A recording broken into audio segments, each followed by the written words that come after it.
Halo, selamat pagi Kak. Halo, Oke, kalau kedengeran gitu suaranya? langsung saja persilakan kepada Kak Ilham untuk memulai pematerian. Ya, bismillah. Assalamualaikum warahmatullahi wabarakatuh. Selamat pagi semuanya. Perkenalkan saya Ilham Rizky Sasmita. Saya alumni Fisika Angkatan 97 dan saat ini saya bekerja di PT Batara Energi Indonesia. Kami perusahaan EPC di bidang EBT ya, khususnya di energi surya. Eh, ini waktu yang tersedia 60 menit ya, moderator. Betul Kak. Oke, oke. Saya akan cerita sedikit kenapa sektor energi ini penting. Ya, tidak ada negara yang ekonominya bisa bergerak ya tanpa energi gitu. Jadi ada tiga komponen utama yang diperlukan kalau kita mau melakukan pembangunan ya. Itu energi, pangan, dan air. Pangan sendiri sebetulnya itu juga salah satu bentuk energi ya. Kalau pangan itu energi untuk manusia dan hewan. Kalau energi yang kita maksud ini eh, bahan bakar itu untuk menggerakkan mesin-mesin dan kendaraan. Dan yang terakhir adalah air. Ini tanpa tiga komponen ini mustahil sebuah negara itu bisa beraktivitas gitu. Dan manusia tuh nggak bisa beraktivitas tanpa tiga komponen ini. Kalau teman-teman ngurusin tiga komponen ini, itu nggak ada matinya ya teman-teman. Jadi kalau bidang-bidang yang lain itu bisa dibilang kan kebutuhan sekunder, ada kebutuhan tersier. Tapi kalau energi, pangan, dan air itu manusia nggak bisa hidup tanpa tiga komponennya. Oke, yang berikutnya di bidang energi sendiri itu sangat luas ya, terutama energi fosil yang sudah matang, ada oil and gas, batu bara, dan lain-lain. Tapi saya sengaja pada hari ini akan bercerita tentang EBT dan peluang kerjanya di bidang EBT. Kenapa? Karena ke depannya penggunaan EBT itu akan lebih dominan ya dibanding fossil fuel karena kita punya agenda transisi energi dan agenda transisi energi itu sedunia ya. Jadi bukan cuma Indonesia saja. Indonesia salah satu negara yang berkomitmen menjalankan agenda transisi energi. Nah, oke, fossil fuel bukannya tidak ada sama sekali, tapi akan sangat minim. Jadi mesin-mesin diesel itu mungkin masih ada, tapi hanya di bidang-bidang tertentu aja seperti generator. Tapi kalau truk, bus, dan lokomotif diesel itu mungkin teman-teman tidak akan lihat lagi di tahun 2050-2060. Oke, ini saya langsung share screen ya.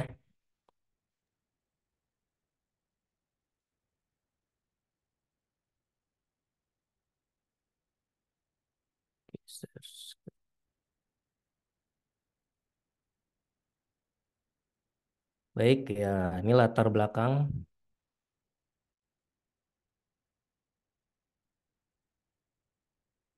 Saya akan bicara tentang global warming. Ini tidak akan lama. Jadi global warming itu sudah mulai ramai sejak saya kuliah ya, tahun 97 98 itu gejalanya suhu planet bumi makin panas. Kalau teman-teman bisa diskusi sama orang-orang yang ada di Bandung dari tahun 90-an itu Bandung masih sejuk tapi sekarang-sekarang itu Bandung itu sudah sangat panas sebetulnya gitu. Begitu juga yang di daerah-daerah lain. Kemudian ada perubahan cuaca yang makin tidak teratur. Kalau dulu musim hujan itu kita bisa prediksi ya dari bulan apa dari sampai bulan apa dan musim kemarau itu bisa diprediksi sehingga untuk melakukan masa tanam itu sangat teratur ya. Tapi karena sekarang itu cuacanya sudah tidak teratur. Kadang waktunya musim hujan malah kemarau. Kadang eh, ini waktunya musim kemarau malah hujan gitu. Kemudian ada polusi udara yang tinggi ini menimbulkan banyak masalah. Nah, akibatnya di negara-negara maju itu gelombang panas di Asia juga pernah terjadi ya gelombang panas dengan suhu panas yang sangat ekstrim sehingga menyebabkan beberapa spesies serangga itu terancam punah dan parahnya itu serangga yang bertugas melakukan penyerbukan. Penyerbukannya juga penyerbukan tanaman pangan. Sehingga karena beberapa serangga ini mati dan terancam punah, sehingga banyak negara-negara maju itu mengalami gagal panen ya.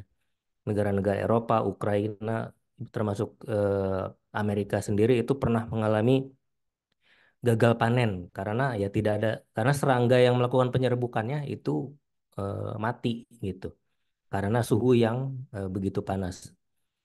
Kemudian dari gagal panen itu ya ini akan mengganggu kestabilan ekonomi sebuah negara ya. Es di kutub itu mencair kalau teman-teman bisa lihat sekarang kutub utara itu bisa dilalui oleh kapal kargo dan kapal tanker itu artinya eh, es di kutub itu sudah sedemikian tipis sehingga bisa dilalui oleh kapal. Dan itu menyebabkan naiknya permukaan air laut. Naiknya permukaan air laut ini menyebabkan beberapa pulau itu sudah tenggelam. Jadi ini ada sebuah tim dari Australia pernah meneliti sebuah pulau gitu di dekat Christmas Island di bawahnya lagi ya. Itu mereka sedang meneliti spesies apa di situ burung apa di sana. Ketika beberapa tahun kemudian mereka datang ke sana, itu pulau udah nggak ada. Itu pulaunya udah tenggelam karena naiknya permukaan air laut. Kalau di Indonesia sendiri itu kota-kota di pantai utara itu juga sudah mulai tenggelam. Kalau teman-teman bisa lihat di Pekalongan ya, itu ada satu kampung sudah tenggelam. Rumahnya itu udah tergenang air laut, udah bukan tergenang lagi, tapi udah tenggelam sehingga jalanannya harus ditinggiin, tinggiin, tinggiin lagi gitu. Juga di pesisir seperti Demak, Jepara dan lain-lain itu yang tadinya jalanan bisa dilewatin sama orang ya sama kendaraan sekarang udah tergenang air laut. Kedepannya ini kalau kita proyeksi berarti beberapa kota di pantai utara Jawa itu bisa tenggelam gitu dan ini akan menyebabkan masalah-masalah sosial dan juga masalah-masalah yang lain gitu. Lalu akibat dari polusi udara yang tinggi itu ada penyakit gangguan pernapasan kalau teman-teman bisa googling ya nanti gangguan pernapasan ISPA di sekitar pantai-pantai utara Jawa yang polusi udaranya sangat tinggi itu eh, sangat tinggi gitu. Dan ini menyebabkan kematian manusia. Nah, kematian manusia akibat suhu panas ekstrim itu juga terjadi di negara-negara maju. Jadi global warming itu tidak bisa dianggap enteng lagi ya. Kalau kalau tahun 2000-an itu orang masih dianggap bercandaan gitu. Oh, solusi dari global warming itu adalah local cooling itu sebagai bercandaan ya waktu itu. Kalau sekarang nggak bisa lagi nih. Ini dampaknya udah jelas dan bisa dirasakan secara langsung. Nah, penyebab dari global warming itu adalah emisi gas rumah kaca atau GRK ya. Dan 62% itu dari CO2. Nah, CO2 itu kalau ditotalkan dari fossil fuel, land use, dan chemical itu ya berkontribusi sekitar 76%.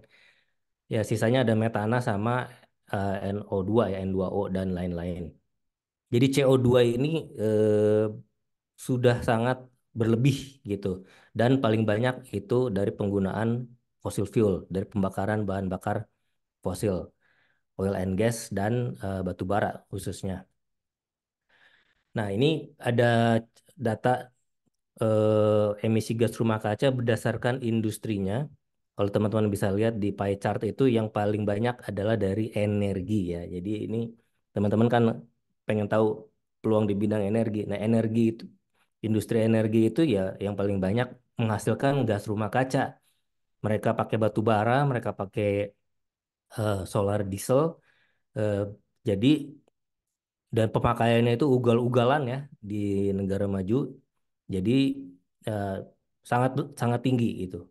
Dan energi ini kalau bisa di breakdown lagi, dipakai di bangunan komersial dan residensial itu 17,5% ya. Jadi kalau untuk konsumsi itu cuma 17,5%, di transportasi itu 16,2% dan industri itu 24,2%. Nah, sisanya itu dari agriculture. Jadi pertanian dan peternakan itu juga eh, menghasilkan emisi CO2 yang cukup tinggi juga 18,4%. Dan sisanya dari industri dan sampah. Dan ini kalau teman-teman bisa lihat emisi gas rumah kaca dari tahun ke tahun sampai tahun 2020 itu mengalami peningkatan terus ya. Jadi nggak pernah turun gitu. Itu cuma turun sekali di tahun 2020 karena ada pandemi. Nah, oke. Ini tahun 2021. Kalau teman-teman bisa lihat emisi CO2 ya. Jadi sekarang udah spesifik emisi CO2 berdasarkan negara itu nomor satu. Teman-teman bisa lihat yang paling merah itu China. China dan yang kedua Amerika. Ketiga adalah India. Jadi negara-negara ini eh, semuanya negara-negara ya, maju ya. Kalau India kan udah mulai masuk nih jadi negara maju. Jadi kemudian ada Brazil dan negara-negara Amerika Latin, Rusia dan lain-lain. Jadi ada kok ada relasi antara kemajuan suatu negara dengan emisi CO2 yang dihasilkan gitu. Ada relasi antara GDP per kapita dengan emisi CO2 yang dihasilkan. Itu kelihatan jelas. Indonesia sendiri GDP, emisi CO2 per kapitanya itu termasuk menengah ya, nggak rendah-rendah amat, tapi nggak tinggi-tinggi amat gitu. Kemudian karena sudah begitu urgent dan protokol Kyoto itu eh, nggak begitu efektif, banyak masalah. Jadi pada event COP21 di Paris itu semua negara menandatangani yang disebut Paris Agreement tahun 2015. Ini beberapa poin-poinnya adalah seperti itu. Temperatur planet harus diturunkan di bawah 2 derajat. Kemudian financing negara-negara kaya harus memberikan bantuan sedikitnya 100 billion dollar dari tahun 2020. Paling kecil gitu dan akan diupdate lagi 2025 tahun depan. Kemudian negara maju harus memberikan bantuan keuangan dan negara yang lain bisa boleh berkontribusi. Terus kemudian untuk eh, emisinya itu harus direduksi sekecil-kecilnya ya dan ada review tiap tahun. Jadi di setiap pertemuan COP 21, 22, 23, 24 yang terakhir itu di COP berapa kemarin? Dua eh COP 29 ya. Itu eh, direview ya. Jadi kemajuan-kemajuannya ini sudah berapa persen. Oke, kemudian dari hasil eh, action plan itu key poinnya tadi itu ada dua. Yang pertama mitigasi, yang kedua adalah adaptasi. Mitigasi salah satunya adalah renewable energy. Kemudian ada more efficient industrial process. Kalau bahasa kitanya ini namanya konservasi energi. Bagaimana energi itu dihemat. Dihemat itu dalam artian digunakan sesuai kebutuhan, tidak boleh dihambur-hamburkan ugal-ugalan lagi gitu. Kemudian transportasi yang eco-friendly dan juga makanan ya, mengurangi makanan terutama konsumsi daging.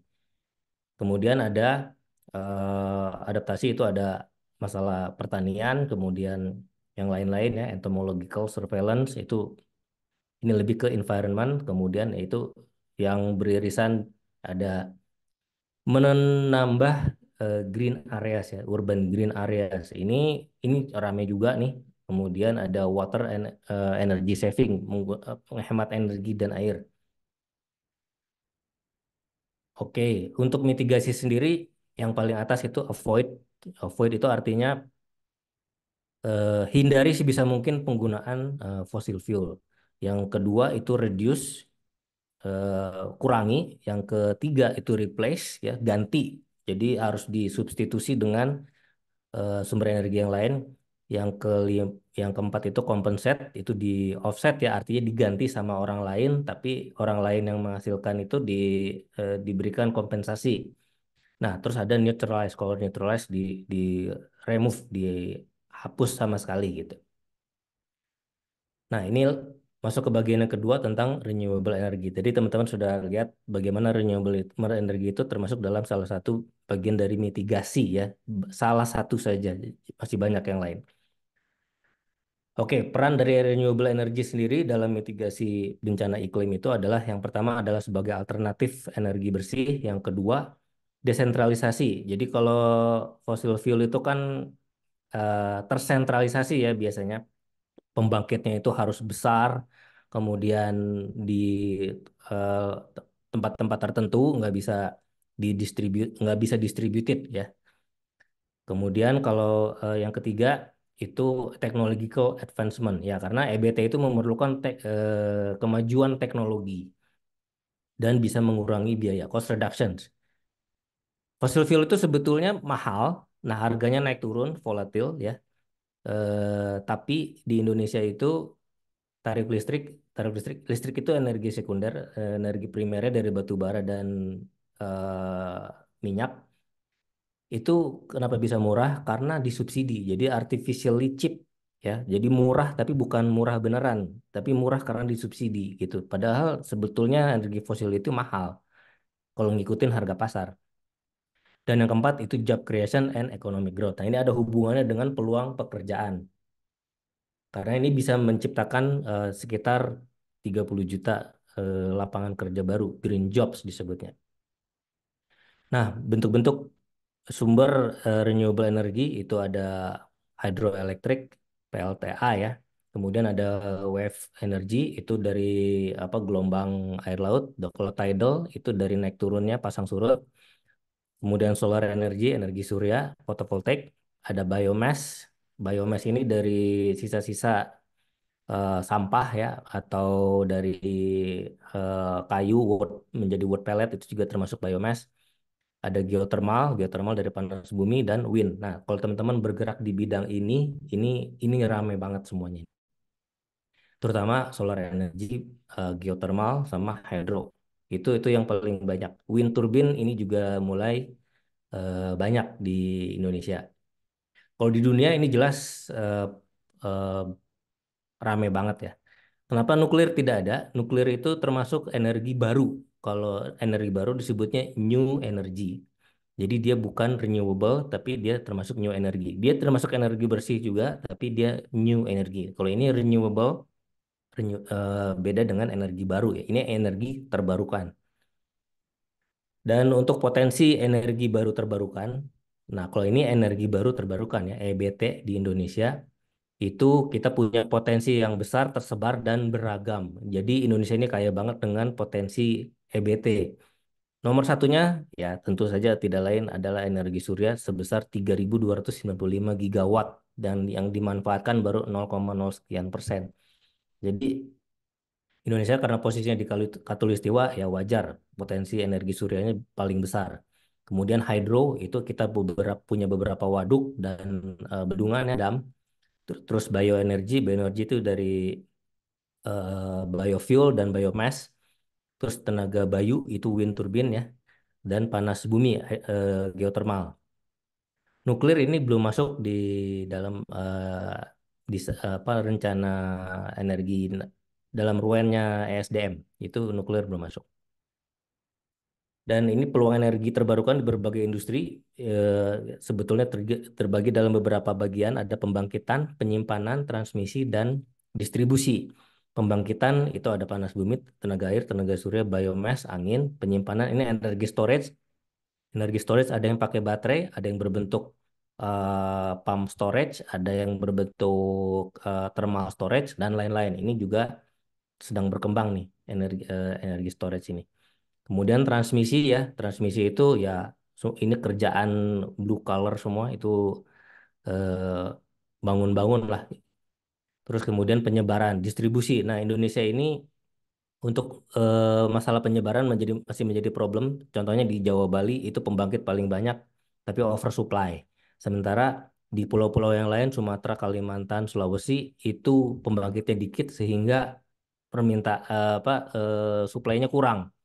Jadi kalau ada sebuah sistem yang bisa menghubungkan pulau-pulau itu sehingga tidak terjadi oversupply dan itulah yang disebut dengan super grid, Indonesia super grid. Cuman Indonesia super grid ini nanti eh, dibahas di bagian lain aja.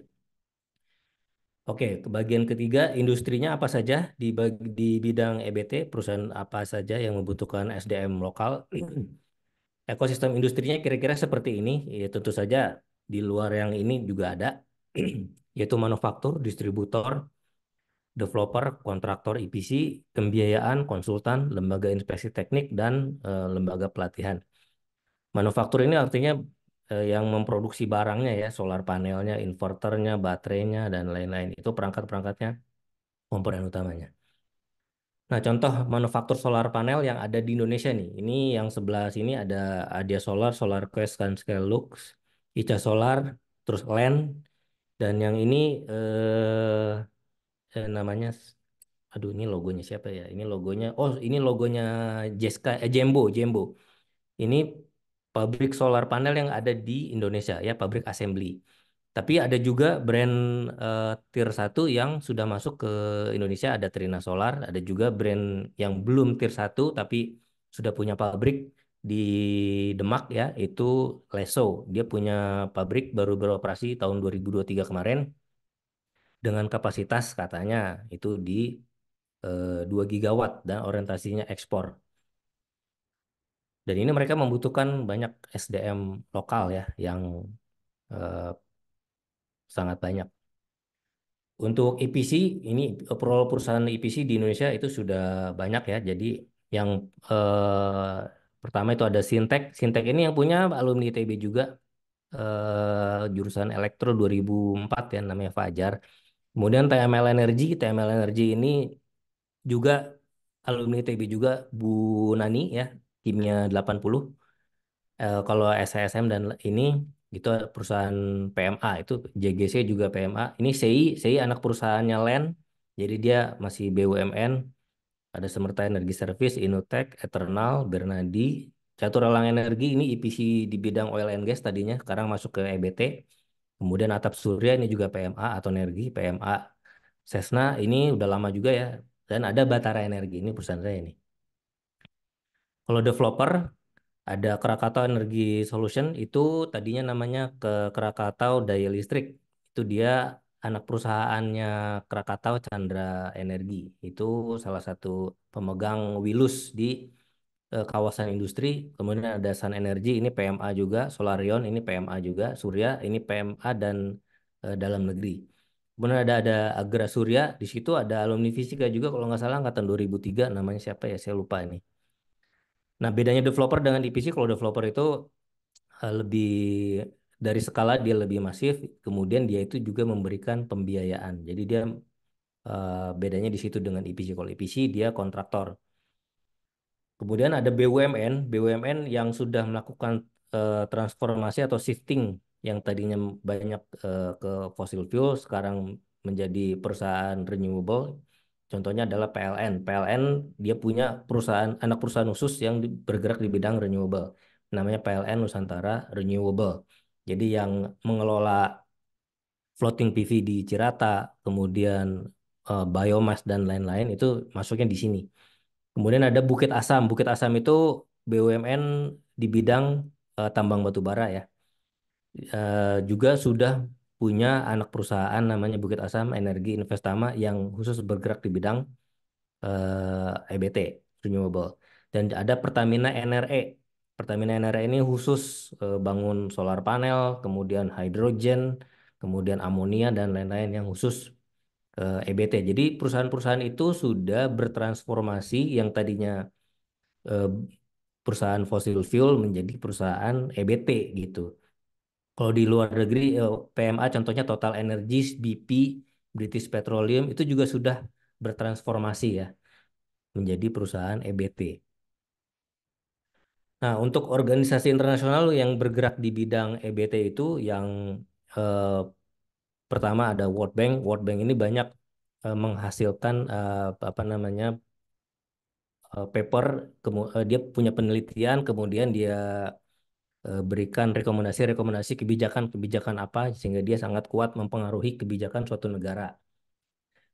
Eh, dan dia banyak apa memberikan apa namanya proyek-proyek ya di beberapa negara yang berhubungan dengan pengembangan EBT yang lebih masif. Kemudian ada USAID, USAID juga ini eh, masalah capacity building, pendidikan dan juga proyek-proyek dari USAID ini juga banyak. Kemudian ada IRENA. Kalau IRENA ini lebih ke apa namanya ya semacam think tank lah. Ada juga IEA International Energy Agency, ada IPHE ini International eh, Hydrogen ini organisasi hidrogen internasional. Kemudian ada UN, UN itu ada UNDP, ada macam-macam lah program UN di Indonesia yang bergerak di bidang renewable. Kemudian ada IHFCA, ini fuel cell ya, organisasi fuel cell internasional. eh untuk lembaga politik dan think tank di Indonesia yang saya tahu sangat aktif bergerak di bidang renewable itu adalah IESR. IESR ini sekarang ketuanya namanya Pak Feby Tumiwa dan dia juga ketua dari AESI, Asosiasi Energi Surya Indonesia. Ini banyak memberikan masukan-masukan mengenai kebijakan politik dan juga eh, penelitian ya. Jadi ini lembaga think tank yang cukup berpengaruh di Indonesia di bidang renewable. Kemudian ada Bloomberg, Bloomberg New Energy Finance. Jadi Bloomberg ini dia salah satu think tanknya di Bloomberg dan dia bergerak secara internasional dan dia salah satu eh, lembaga paling berpengaruh. Salah satunya dia mempublikasikan brand-brand apa saja yang termasuk dalam tier 1 yang memenuhi aspek-aspek bankability. Ini Bloomberg. Kalau teman-teman tertarik di bidang ini, silakan berkarir di bidang tersebut.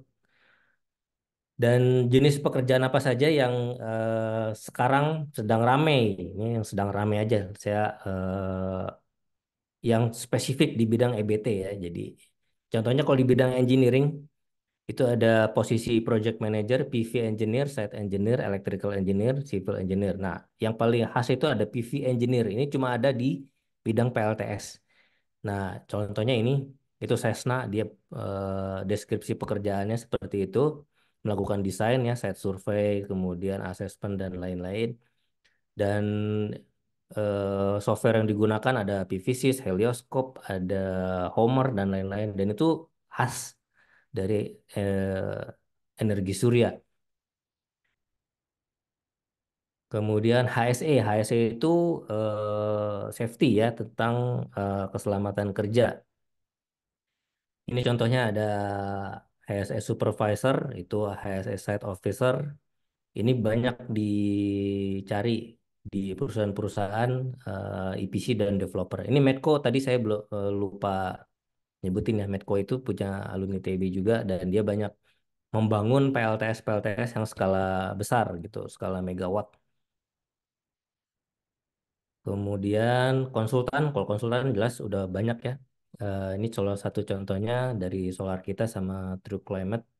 Ada konsultan part-time, ada konsultan yang full-time juga. Dan konsultan ini juga banyak direkrut oleh agensi-agensi untuk melakukan proyek-proyeknya World Bank, proyeknya UNDP, atau proyek-proyek dari Pertamina, proyek dari BP, dan lain-lain. Ini alumni Fisika juga banyak nih yang bekerja di sini.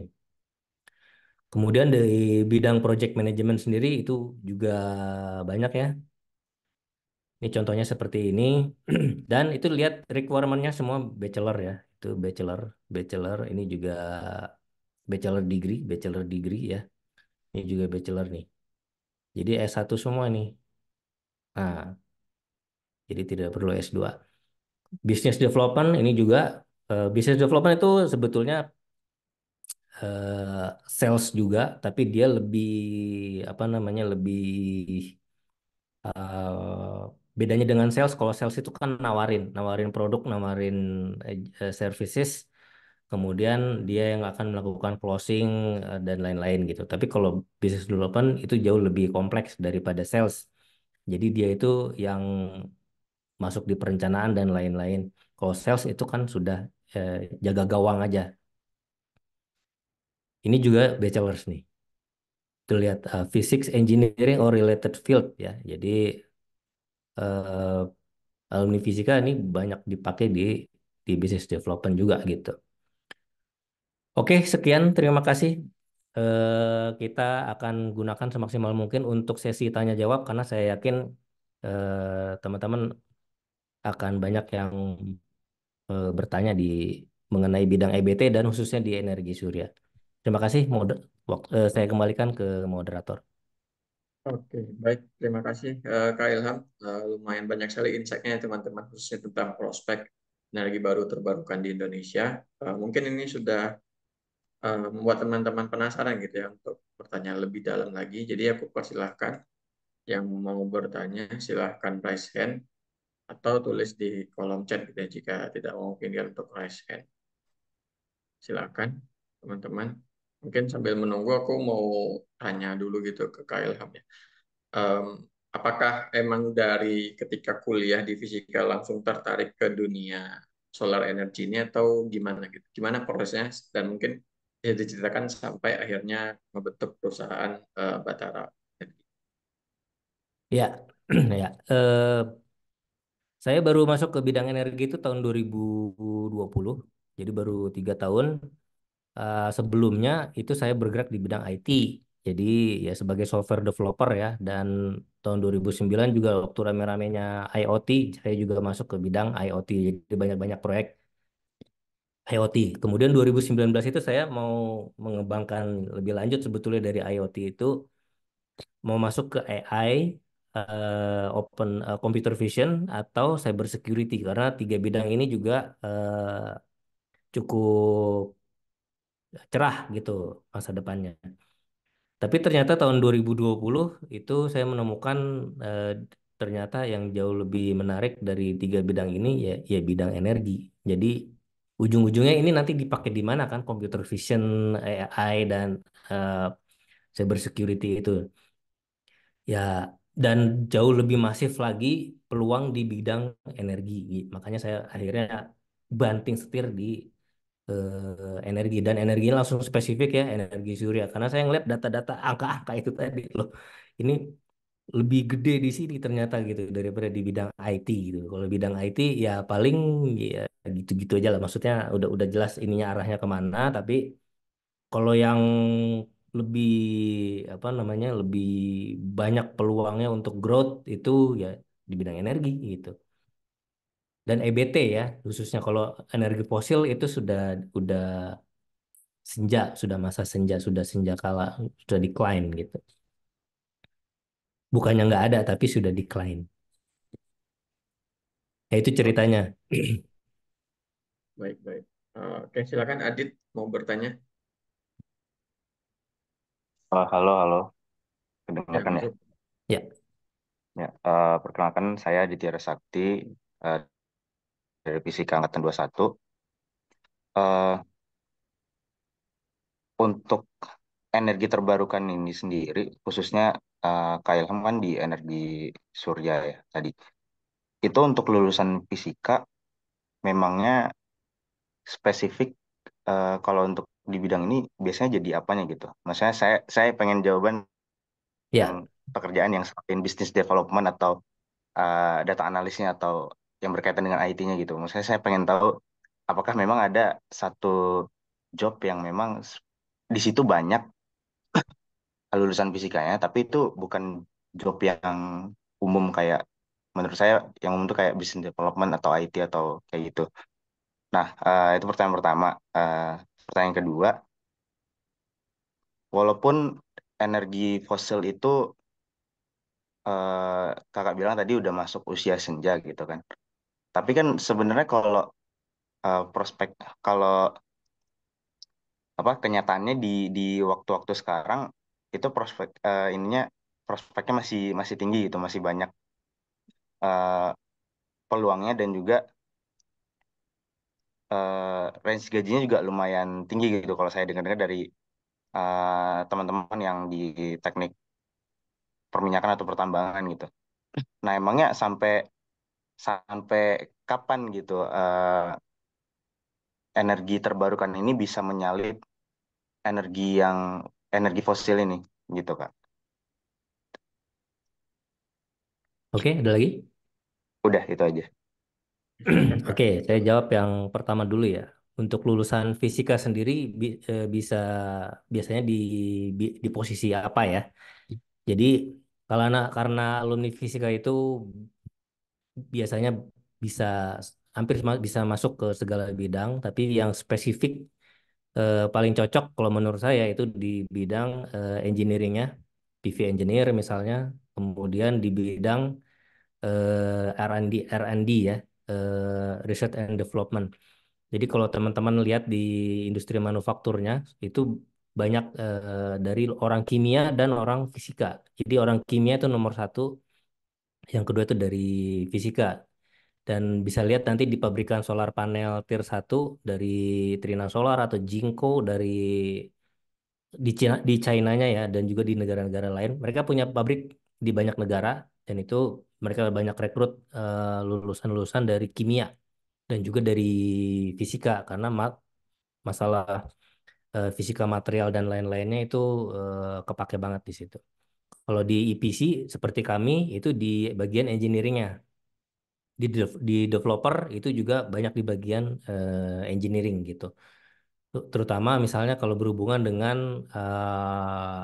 apa namanya, menghitung potensi energi surya di wilayah ini, itu bagaimana? Itu kan ada metodenya, ada itu semua ngitung-ngitung gitu, itu semua ngitung, itu analis. Kemudian ada eh, membuat studi kelayakan ya. Jadi EPC atau developer itu juga sebelum mengeksekusi proyek itu juga membuat studi kelayakan. Itu ada asesmen-asesmen, kemudian ada apa namanya, site visit, survei dan lain-lain, dan itu membutuhkan analisa. Jadi kalau ternyata wilayah itu tidak cocok untuk dibangun, ya itu tidak usah dilanjutkan gitu. Tapi kalau misalnya cocok, kemudian itu bisa dibuatkan catatan-catatannya.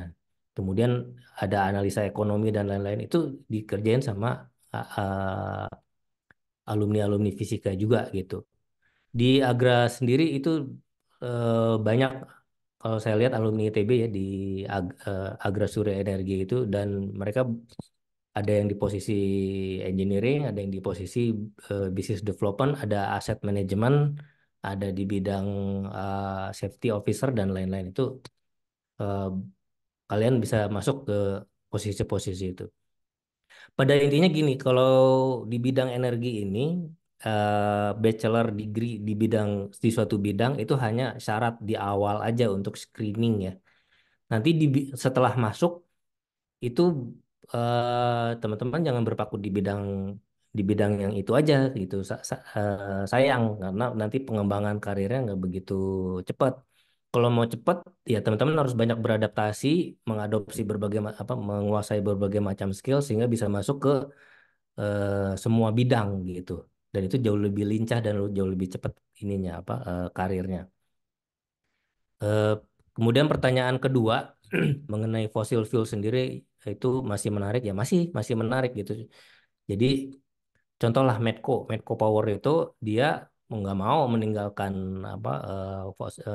industri oil and gas sama batu baranya gitu, karena ya memang masih menarik. Pada kenyataannya di Indonesia sendiri dan juga di luar negeri, eksplorasi di bidang oil and gas, kemudian pertambangan batu bara itu masih masih masih menarik gitu.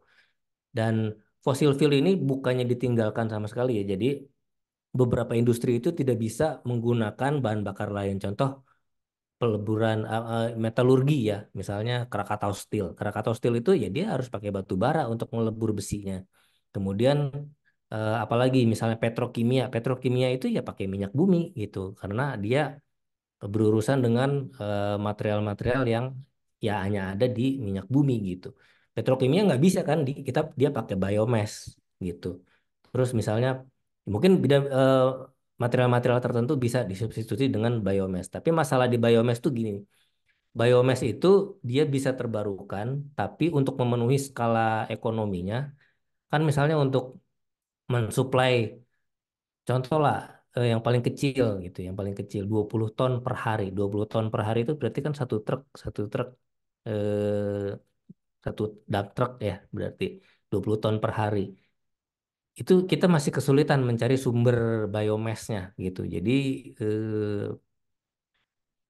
makanya eh, fossil fuel itu masih masih lebih dominan karena biomass itu terkendala masalah skala skala apa namanya, continuity maupun skala ekonominya.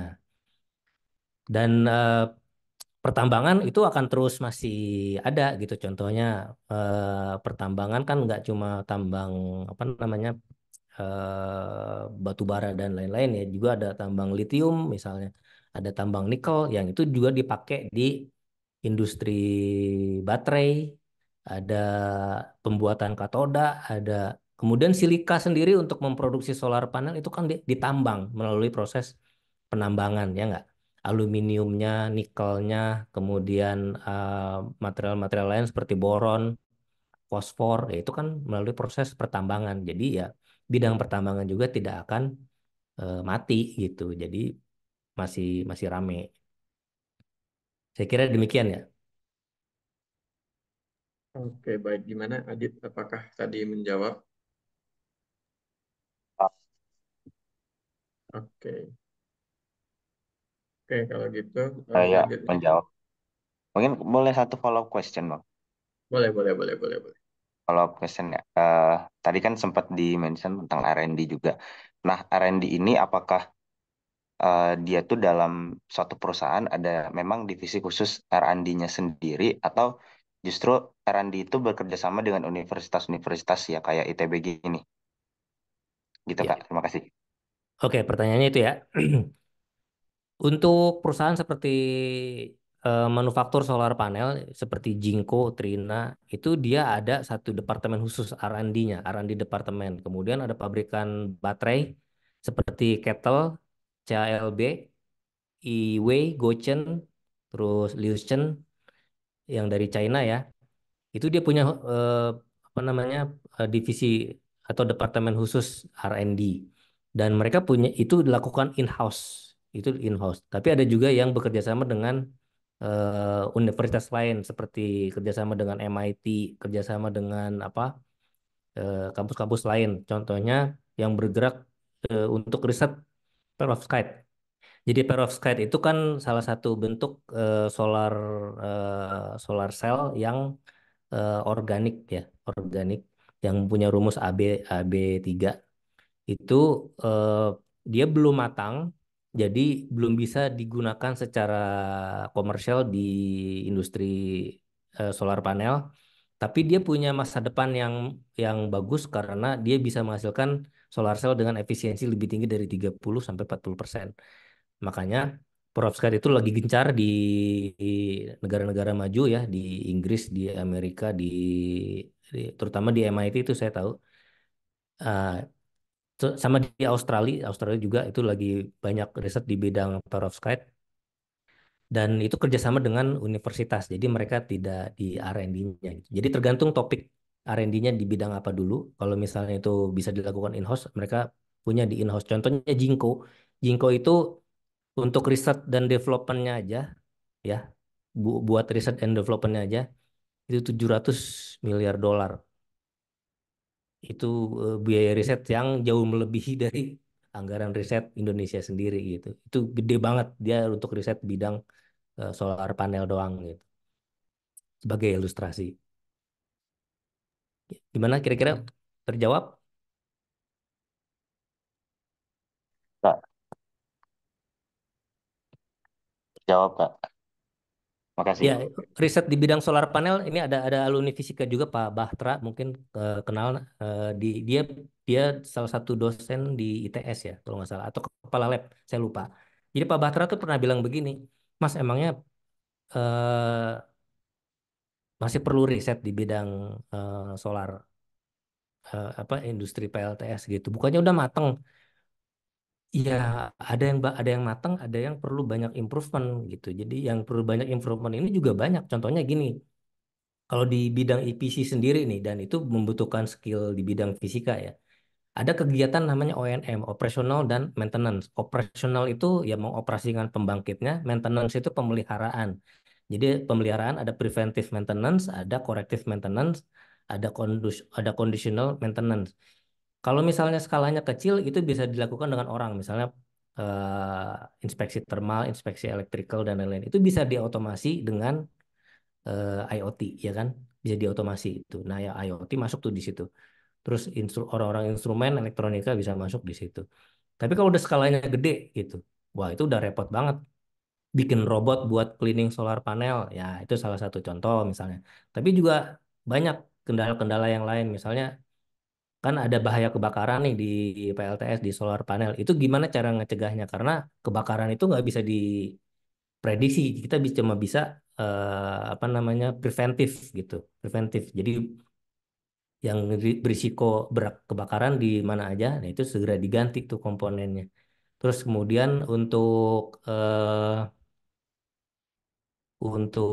pengujian ya, pengujian. Jadi misalnya ada solar panel baru, model baru, kemudian itu kan harus diuji coba, dibuatkan sertifikasinya. Nah, itu eh, lab ujinya itu yang ada di Indonesia baru satu yang punya, itu PT Qualis. TUV North sendiri itu belum punya. Nah, kalau teman-teman bisa buat lab uji khusus panel surya sama lab uji baterai, wah itu kepake banget itu di Indonesia itu bakal. Saya kasih tahu aja ya, untuk pengujian solar panel untuk mendapatkan sertifikasi SNI itu biayanya di atas 100 juta untuk satu model. Untuk satu model. Itu mahal, mahal banget itu. Lab ujinya lu itu. Makanya makanya kalau punya lab uji, wah itu sumber revenue yang cukup menjanjikan gitu. Itu tambahannya teman-teman. Oke, baik. Terima kasih. Ilham atas jawabannya dan Adian atas pertanyaannya. Selanjutnya mungkin Hadi. Silahkan Hadi. Baik, sebelumnya terima kasih atas kesempatannya. Perkenalkan Kak, saya Hadi dari Angkatan 22. Jadi dari saya sempat eh, mendengar bahwa Kakak bilang kan awalnya Kakak berkarir di bidang IoT. Nah, terkait IT itu kan. Habis itu setelah dari situ Kakak berencana untuk pindah shifting karir ke bidang energi. Nah, itu bagaimana spesifiknya cara Kakak melakukan shifting karir dari IT ke energi Kak? Soalnya kalau menurut pemahaman saya, kedua bidang tersebut itu membutuhkan skill set yang cukup berbeda. Jadi Ya, tidak apa ya, korelasinya itu masih cukup jauh. jauh iya. Jadi spesifiknya bagaimana Kak? Terima kasih. Oke, makasih. Ini bagus banget ya pertanyaannya. Jadi ya itu nggak gampang shifting dari IoT ke bidang energi. Energinya juga EBT lagi. Nah, saya itu mulai masuk ke IoT kan 2009. Jadi coba-coba bikin prototype device-device buat monitoring yang konsumsi energinya rendah. Terus sumber energinya dari mana? Pakai baterai misalnya. Kemudian kalau misalnya harus otonom gimana? Berarti kan harus pakai solar cell yang ukuran kecil. Nah, di situ tuh saya mulai eksperimen lah, terus dikasih temen solar panel ukuran kecil 15 watt buat nyalain Raspberry Pi gitu, buat nyalain Arduino dan lain-lain. Cobain. Dan saya ngeliat di situ, oh ini ternyata powerful juga gitu ya, si si solar panel gitu. Kalau misalnya buat skala rumah kira-kira gimana? Barulah saya mulai riset. Kalau skala rumah kayak begini, skala komersial kayak gini, skala industri kayak begini. Rupanya ya memang cukup powerful gitu. Jadi nggak bisa dibilang ini mainan anak kecil gitu. Wah ini ternyata powerful juga ya. Terus barulah saya terbuka. Oh ternyata peluang industrinya di sini gede juga gitu. Tapi mulai serius, eh, kan tadi cuma sebagai pengamat ya, pengamat ngamatin ini di Indonesia sendiri masa depannya gimana.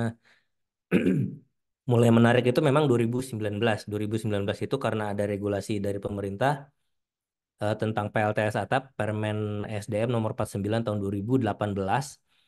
Itu bisa kelihatan pengguna PLTS atap yang tadinya cuma seratusan, dua ratusan saya ingat. Di tahun 2020 ya, dari 2019 ke 2020 tuh naiknya 10 kali lipat. Jadi di 3.400 saya ingat banget tuh. Itu mengencourage masyarakat untuk menggunakan PLTS atap, kebijakan itu, regulasi itu. Makanya saya mulai putuskan masuk ke bidang ini. Cuman nggak tahu di bidang di rantai yang mananya kan gitu. Apa mau masuk ke suppliernya atau mau masuk sebagai EPC, developer atau di yang lain gitu. Nah, saya melakukan SWOT. Kelebihan saya ini, kelemahan saya ini, opportunity-nya ini, kemudian challenge atau tantangannya ini. Saya melakukan SWOT.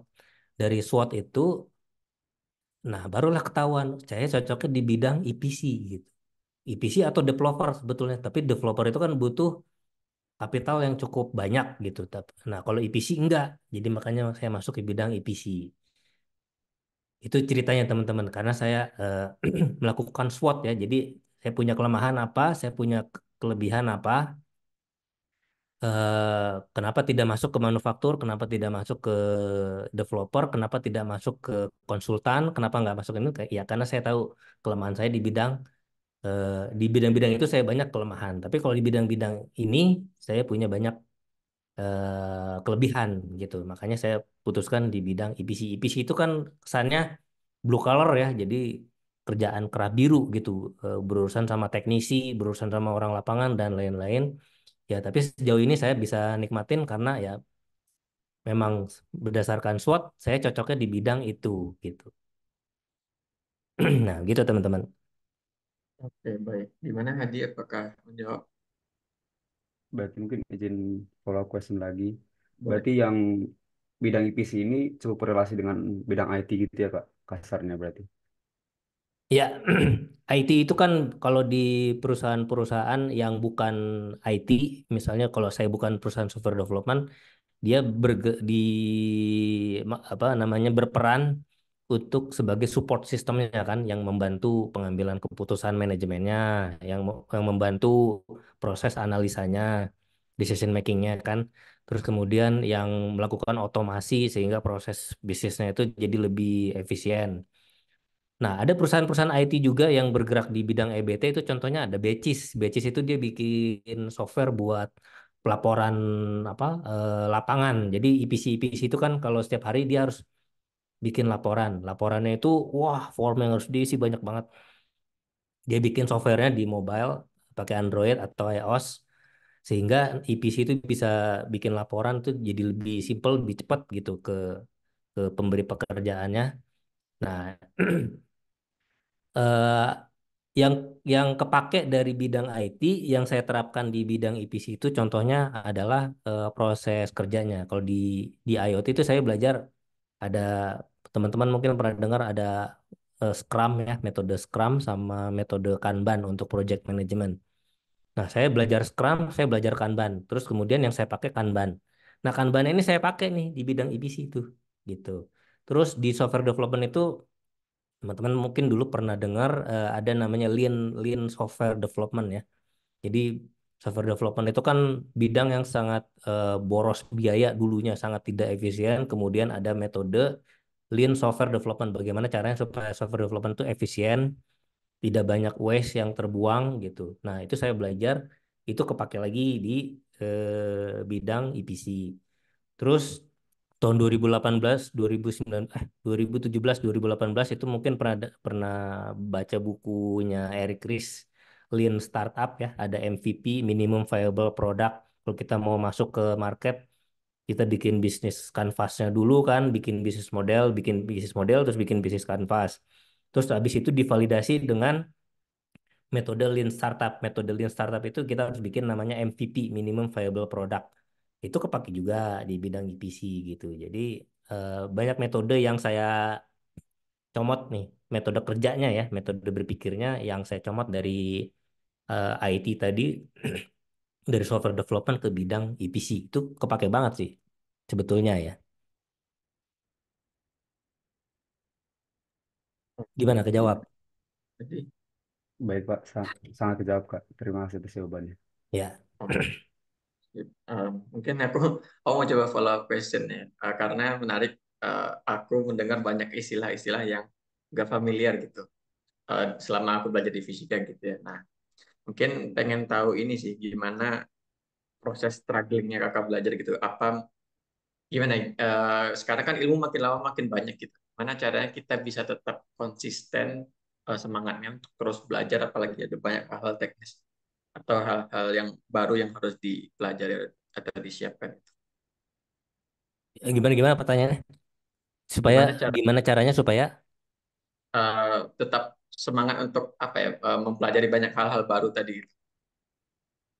oke ya ya ya ya. Ya, ini relevan nih dengan kehidupan kita semua ya. Nanti kalau teman-teman udah di umur 35-an, di atas 40-an, itu mungkin teman-teman udah mulai jenuh sama sama kerjaan yang sifatnya rutin, yang sifatnya repetitif, yang sifatnya itu apa namanya monoton gitu. Jadi kita harus cari tantangan-tantangan baru, kita harus cari eh, kita eksplorasi bidang-bidang baru yang jauh lebih menarik gitu. Dan yang paling penting itu harus punya potensi eh, untuk tumbuh ya, potensi untuk tumbuh itu kata kuncinya. kalau kita bergerak di satu bidang di mana bidang itu nggak ada potensi untuk tumbuh, lama-lama pasti membosankan gitu. Lama-lama jenuh, monoton gitu karena ya gini-gini aja gitu. Nanti tahun depan ya gini-gini aja gitu. Dan itu kan nggak menarik gitu. Eh, Mungkin uangnya stabil gitu, revenue-nya stabil, tapi kan akan sangat monoton, bisa boring, itu bisa menurunkan semangat moral kita. Tapi duitnya oke gitu ya, nggak apa-apa, jangan ditinggalin, itu jadiin cash cow aja. Nah, masuk ke bidang baru yang risikonya lebih tinggi, duitnya belum jelas, terus apa namanya, tapi dia punya peluang untuk tumbuh. Nah, itulah ada yang namanya istilahnya apa? Switching ya, switch. Nah, tuh switch dari kerjaan yang sifatnya monoton tapi duitnya oke ke bidang yang nggak monoton, yang lebih menarik, punya potensi untuk tumbuh tapi duitnya nggak oke, belum jelas gitu. Nah, itu ada proses switching. Itu kita melakukan analisa-analisa risiko tuh. Nah, itulah apa namanya tools-tools seperti SWOT dan pengambilan keputusan itu nanti kepake di bidang itu. Nah, tapi ya kata kuncinya itu ya, selalu cari eh, pekerjaan-pekerjaan atau bisnis. Kalau teman-teman mau masuk ke bisnisnya, itu yang punya potensi untuk tumbuh gitu. Dan yang potensi untuk tumbuh itu adalah bidang-bidang yang nggak ada matinya ya, yang nggak ada matinya itu tadi energi, pangan, air. Kalau teman-teman masuk ke bidang ini, masuk ke bidang air aja deh, masuk ke bidang air gitu, itu nggak ada matinya, itu selalu ada problem, selalu ada problem. Ke bidang pangan misalnya, itu selalu ada problem, jadi kita bakal terus apa namanya riset, mikir dan inovasi itu sampai sekarang itu nggak ada nggak ada yang bisa dibilang wah ini udah matang, ini industri udah matang gitu. Selalu bergerak di bidang ini, energi, pangan sama air gitu. Kalau mau ditambahin ada obat-obatan ya, farmasi. Farmasi itu ya obat-obatan, kosmetika ya itu nggak ada matinya juga ya kan. Ya, tapi kan saya nggak ngerti di bidang farmasi gitu. Ya contohnya itulah gitu. Oke, baik. Terjawab. Oke, selanjutnya silakan Anggrita Naya untuk bertanya. Halo Anggrita Naya. Ya, Oke, oke, terima kasih Kak atas kesempatannya. Mungkin perkenalkan, aku Anggita Naya dari Angkatan 2022. Izin bertanya terkait energinya sih Kak. Jadi Ya, itu tadi kan Kakak udah jelasin latar belakang adanya energi terbarukan dan emang kayaknya dari situ bisa diambil kesimpulan kalau kita tuh butuh transisi energi gitu. Cuman mm-mm. em, aku tuh saya sempat dapat pandangan juga dari orang-orang yang dari jurusan eh, energi fosil kayak tambang minyak itu, mereka tuh masih apa ya? Menurut mereka energi terbarukan di Indonesia itu masih susah gitu. Katanya kayak butuh lahan yang luas, biaya yang lebih banyak, dan itu kayak masih sulit lah dilakuin di Indonesia. Nah, mungkin aku butuh pandangan dari kakak langsung yang emang terjun ke bidang energi terbarukan gitu. Kayak menurut kakak bagaimana sih kesiapan Indonesia dalam menghadapi transisi energi gitu? Apakah emang butuh waktu yang lama atau emang bisa cepat tapi mungkin ada caranya itu mungkin gimana kak? Mungkin dari Ya, kakak. Itu ya aja ini sih. bagus banget nih pertanyaannya nih. Oke, udah sudah. Pertanyaan itu aja. Oke, Iya ya kak, itu aja. betul ya. Jadi untuk pengembangan EBT di Indonesia itu masih cukup banyak tantangan. Saya bilang sih banyak tantangannya. Jadi tantangan ini ada yang apa namanya natural, berhubungan dengan bisnisnya itu sendiri ya. Jadi ya risiko bisnis dan lain-lainnya. Tapi di bidang lain juga sama, di bidang energi fosil juga ada itu tantangan di bidang risiko bisnisnya. Tapi yang paling berat itu masalah regulasi ya, kebijakan dan regulasi. Nah, di Indonesia itu punya Dewan Energi Nasional. Dewan Energi Nasional ini dia yang merumuskan Kebijakan Energi Nasional. Kebijakan Energi Nasional itu intinya gini lah, kita arahnya mau kemana nih? Indonesia ini arahnya penggunaan energinya ini arahnya kemana. Dan kebijakan energi nasional yang dirumuskan terakhir tahun 2000 eh, sebentar 2017 ya 2017 oleh Den itu masih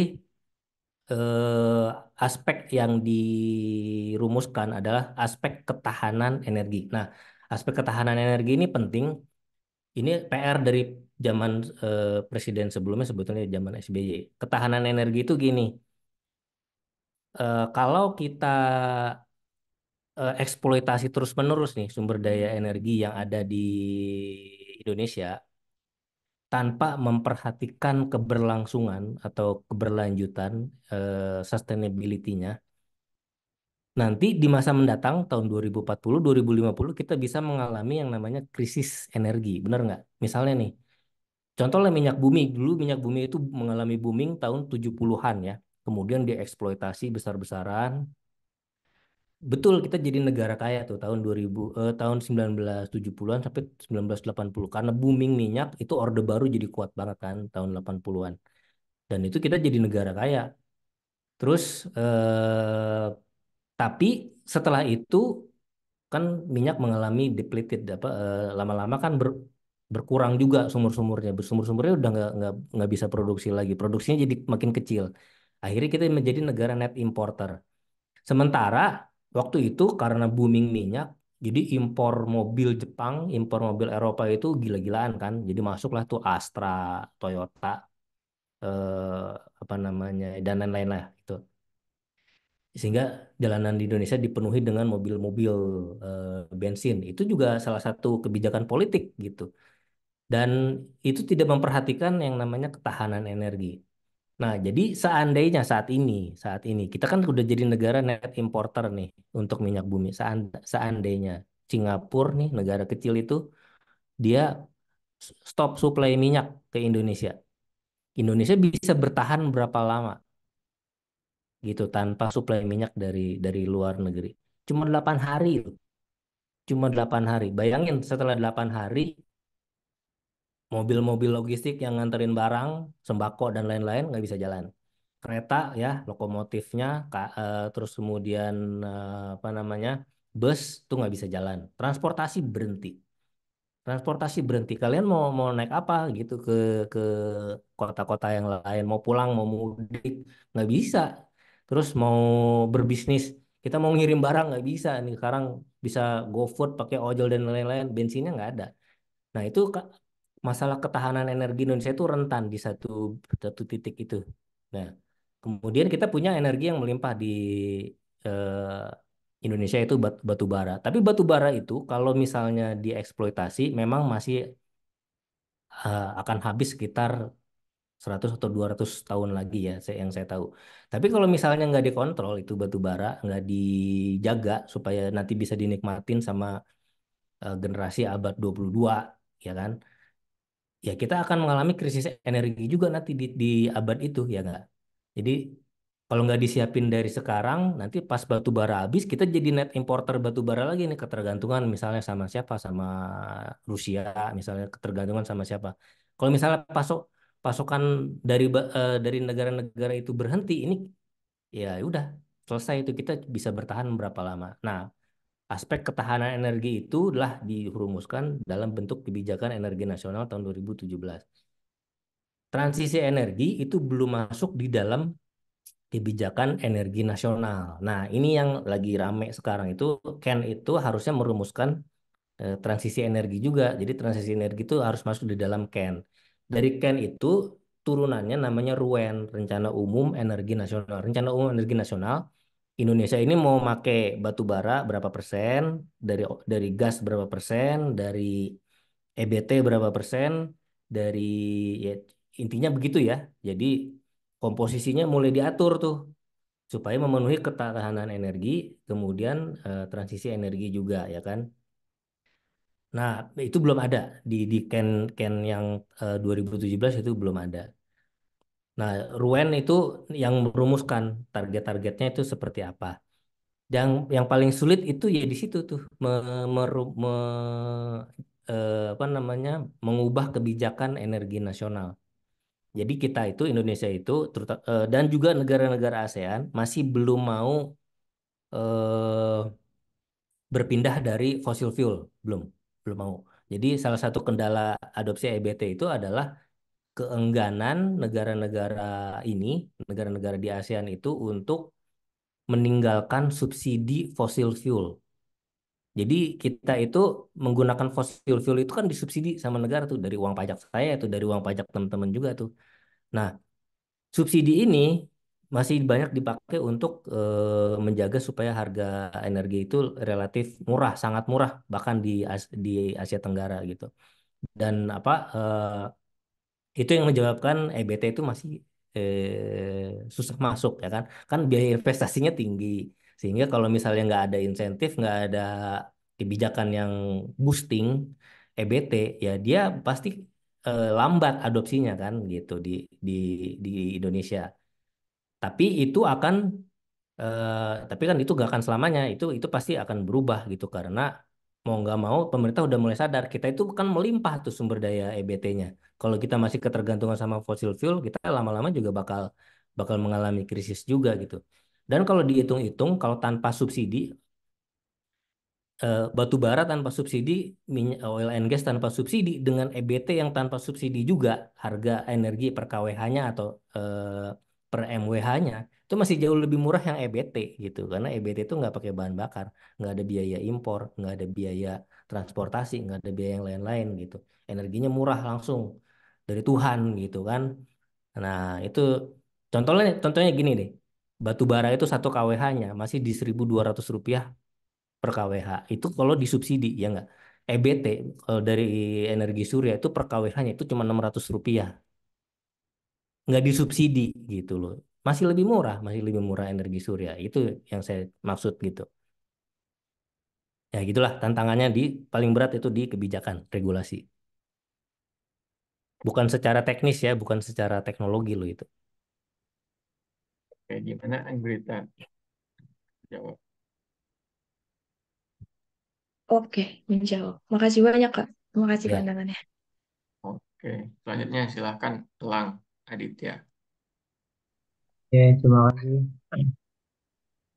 Halo Kak Ilham, perkenalkan aku Ilham Ditya dari Fisika Angkatan 22.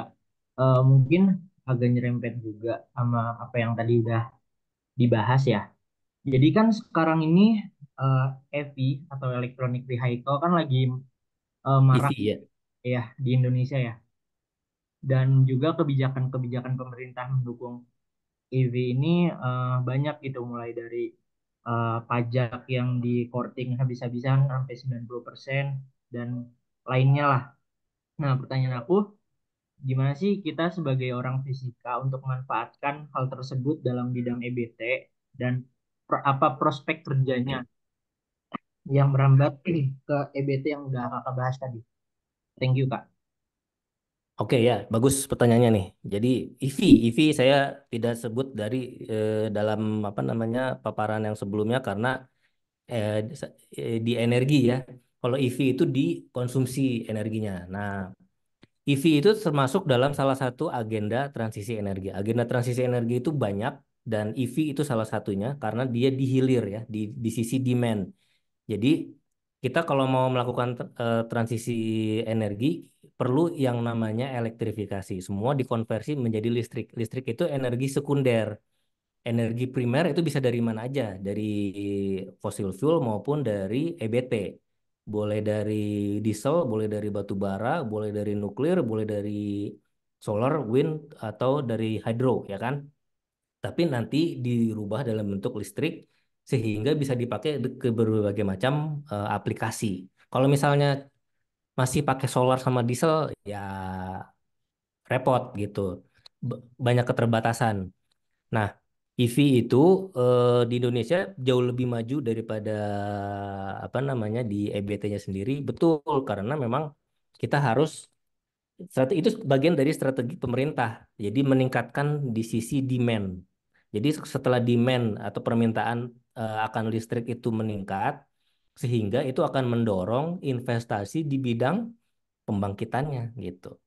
Nah, itu yang benar memang gitu. Jadi Sisi demand itu konsumsi listriknya diperbesar, terutama untuk EV, dan dikurangi konsumsi solar sama bensinnya.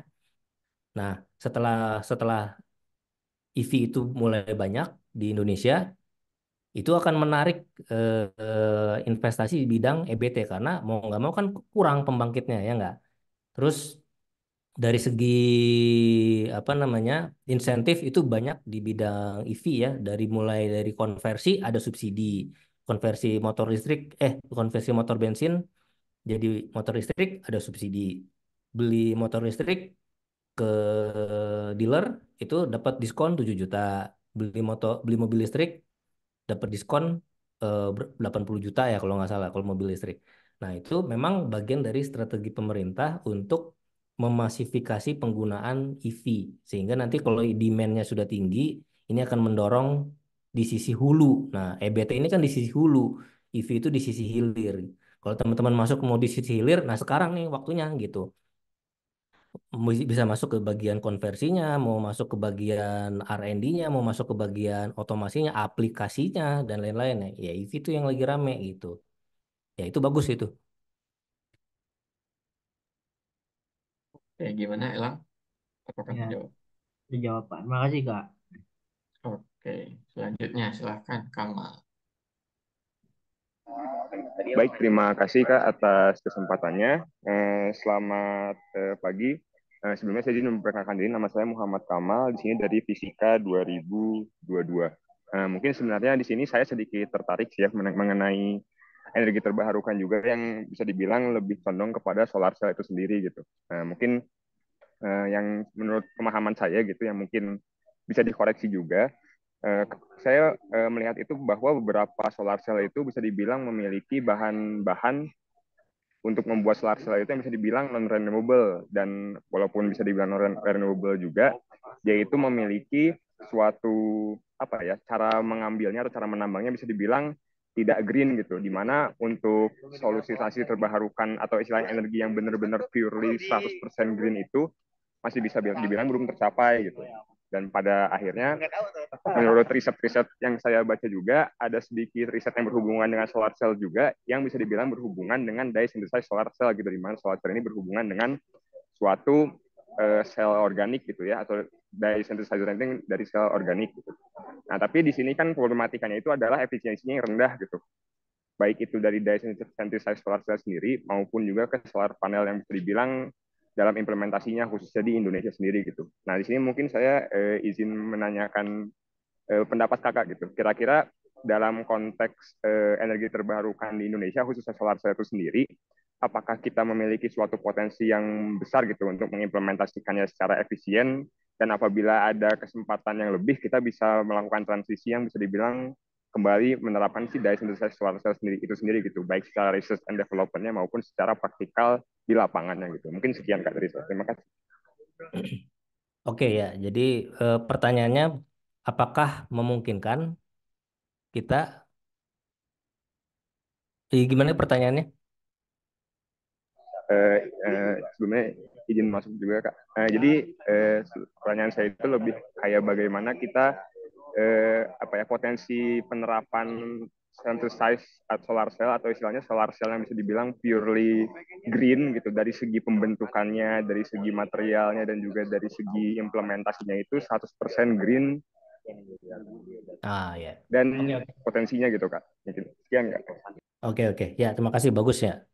Ini perlu saya luruskan ya. Jadi tidak ada satu aktivitas manusia yang 100% green ya. Contohnya ya tidak ada semua aktivitas manusia itu pasti menghasilkan emisi CO2. Termasuk manusia itu sendiri waktu tidur aja dia menghasilkan CO2, bener nggak? Bener nggak? Jadi nggak green kita nih gitu. Nah, terus ini saya ngomong begini aja nih dari mulut saya ini keluar CO2 nih, ya nggak? Jadi nggak green nih gitu. Nah, yang dimaksud green itu, jadi apalagi kita bernapas saja udah ngeluarin CO2, apalagi masak. Nah, terus dari masak itu banyak banget CO2-nya. Beli sate, bakar sate, wah, apalagi bakar jagung dan lain-lain lah. Itu emisi CO2-nya ya, banyak. Nah, Yang dikejar itu bukan 100% zero emission, tapi net zero emission. Itu dia harus dicatat ya, net zero emission. Artinya apa? Net itu ada pihak-pihak yang dia mengeluarkan emisi, ya, mengeluarkan emisi. Industri-industri tertentu dia nggak bisa tanpa emisi sama sekali. Dia pasti menghasilkan emisi. Industri semen, smelter itu ya dia bakar batu bara gitu di situ. Terus apalagi industri makanan. Ya masa em, nanti sate nggak ada asapnya gimana tuh caranya ya Kak? Nah, ada pihak-pihak yang menghasilkan emisi, ada pihak-pihak yang mereduksi emisinya sehingga kalau di net itu jadinya nol, itu loh. Nah, ini yang dicari, yang ini yang dijaga, yang dicari keseimbangannya.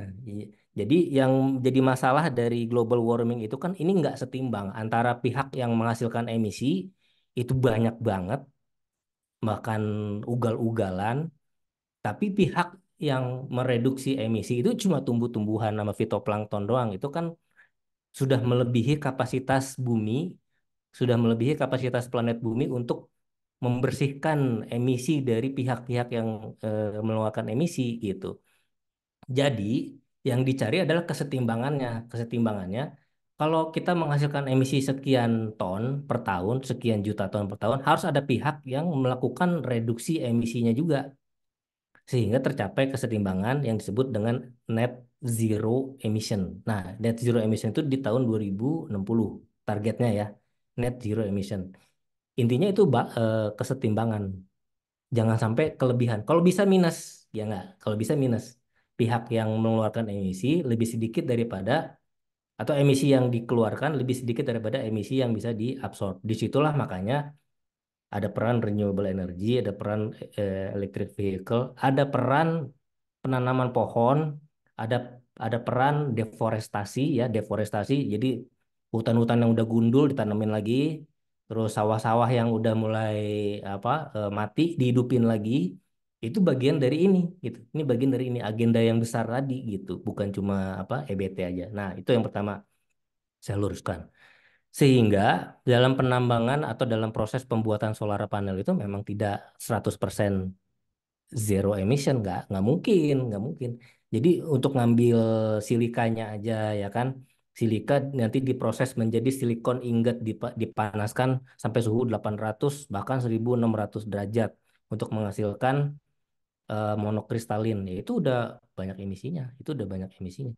Terus kemudian ngambil apa menambang boron, fosfor, aluminium, kemudian bikin PVC-nya itu semua menghasilkan emisi.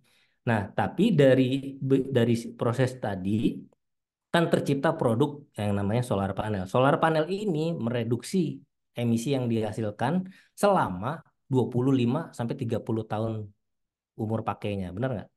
Jadi ya menarik dong. Dia dia menghasilkan emisi sekali pada saat proses pembuatannya, tapi dia mengurangi emisinya itu sampai 25-30 tahun selama solar cell itu masih digunakan. Ya menarik dong. Dia akan mereduksi selama eh, jangka panjang, bukan jangka pendek, ya kan? Nah, maka cara-cara apa saja yang diperlukan untuk melakukan reduksi emisi tadi. Jadi renewable energy itu cuma baru baru satu ya, ada banyak itu ada puluhan cara dan itu bukan cuma masang solar panel di rumah nggak gitu. Jadi ada banyak cara dan eh, memungkinkan nggak kita membuat solar panel atau solar cell yang efisiensinya lebih tinggi gitu ya. Sangat memungkinkan. Contohnya tadi perovskite ya kan. Perovskite itu tantangannya itu aja dia belum stabil ya. Jadi setelah berapa jam ya dia materialnya berubah gitu karena organik eh, sehingga tidak menghasilkan listrik lagi. Itu yang jadi tantangan dari saintis-saintis lab-lab di MIT dan di Inggris itu kan. Jadi gimana caranya si perovskite itu menjadi stabil. Itu salah satu risetnya di bidang itu. Kalau itu berhasil, wah itu terobosan besar gitu. Dan teman-teman kalau misalnya mau masuk di bidang perovskite, saya sangat sangat mendukung sekali gitu. Karena itu akan sangat apa namanya jadi terobosan terobosan besar tuh di bidang solar panel. Sekarang solar panel paling tinggi efisiensinya cuma 24%. Kalau bisa sampai 35%, wah itu luar biasa, itu udah peningkatan yang sangat signifikan. Nah, tapi intinya gini teman-teman. Eh tadi ya net zero emission. Net zero emission itu eh, tujuannya adalah mengurangi emisi sebanyak mungkin sehingga eh, sampai nol atau sampai kalau bisa sih minus gitu di tahun 2060. Dan ini caranya banyak, bukan cuma ini doang, bukan cuma renewable energy doang. Itu banyak. Ada yang bikin photobioreactor. Kalau teman-teman pernah lihat photobioreactor, nanti googling ya. Itu juga menarik gitu. Itu teman-teman di biologi yang bergerak di bidang aquaculture bisa masuk di situ. Jadi terus apalagi carbon capture. Carbon capture itu jadi emisi dari pabrik tadi misalnya ya, smelter itu yang berupa CO2, NO2, SO2 tadi di capture di penjara lah intinya, dimasukin ke dalam satu storage. Storage-nya disimpan di dalam bumi, dimasukin lagi ke dalam bumi. Yang tadinya di dalam bumi dimasukin ke dalam bumi lagi dalam bentuk karbonat, dalam bentuk nitrat, di dalam bentuk yang senyawa-senyawa yang lain gitu, sehingga karbonnya nggak keluar ke udara itu. Carbon capture itu teknologi itu fisika banget lah, sama kimia banget itu. Terus apalagi selain carbon capture, kalau ada yang bermain di apa namanya kripto ya, cryptocurrency atau blockchain, bisa bisa meneliti di bidang ini perdagangan karbon. Ini kan udah mulai jalan nih, bursa bursa karbon itu. Bursa karbon tuh begini, misal saya punya pembangkit pembangkit PLTS nih 100 mega. 100 mega itu dihitung-hitung bisa bisa mereduksi anggaplah 1 juta ton. Sorry, 1 juta ton, 1 juta ton CO2 per tahun. Itu bisa dijadikan sertifikat karbon. Sertifikat karbonnya bisa dijual ke pihak yang menghasilkan emisi kayak tadi, misalnya ke PLTU atau ke tambang apa ke PT Timah, ke PT atau ke perkebunan sawit yang mengeluarkan emisi ya kan. Nah, itu dibeli tuh sama mereka gitu untuk supaya mereka bisa punya sertifikat karbon. Sertifikat karbon tuh tujuannya gini, kalau di negara maju, kalau kita mau menghasilkan emisi lagi nih, ini pabrik saya nggak bisa lepas dari batu bara, jadi ya pasti menghasilkan emisi. Oke, boleh menghasilkan emisi 1 juta ton lagi, tapi harus beli sertifikat 1 juta ton CO2 dari pengusaha dari perusahaan yang mengeluarkan sertifikat reduksi karbonnya gitu. Jadi itu namanya carbon offset. Kalau tadi itu namanya carbon offset. Dikompensasi kan berarti. Jadi boleh, tapi bayar loh ke perusahaan yang melakukan reduksi emisinya gitu, teman-teman. Oke, baik. Gimana Akmal? Apakah menjawab? Baik Kak, terima kasih atas jawabannya. Terima kasih juga atas pencerahannya gitu ya. Jadi sekarang jadi lebih paham gitu. Kira-kira apa sih tujuan kita dalam segi green energy dan semacamnya gitu. Dan Ya, istilahnya terima kasih juga atas referensi-referensinya juga Kak. Jadi sedikit tertarik juga khususnya tadi yang berhubungan dengan perovskite juga gitu. ya. Terima kasih Kak. Saya kembali. Oke, baik. Mungkin karena waktu terbatas kita batasi ada 3 pertanyaan terakhir ya. Jadi dari Adriel, Afrah, dan dari Purwa di chat. Oke, mungkin Adriel dulu. Oke, sebelumnya selamat pagi Kak dan juga Bang. Sebelum perkenalan aku Adril eh, dari Fisika Angkatan 21. Nah, jadi aku pengen mungkin sedikit overview dulu ya. Jadi kan kemarin tuh nggak salah ada sebuah kebijakan yang mau dikeluarkan itu tentang bahwa sekarang kalau kita tuh udah nggak bisa jual hasil listrik solar panel itu ke PLN. Dan juga kemarin tuh nggak salah PLN ada bikin kerjasama dengan beberapa pihak-pihak luar. Kalau nggak salah ada satu emiten DSSA juga untuk manufaktur solar panel juga.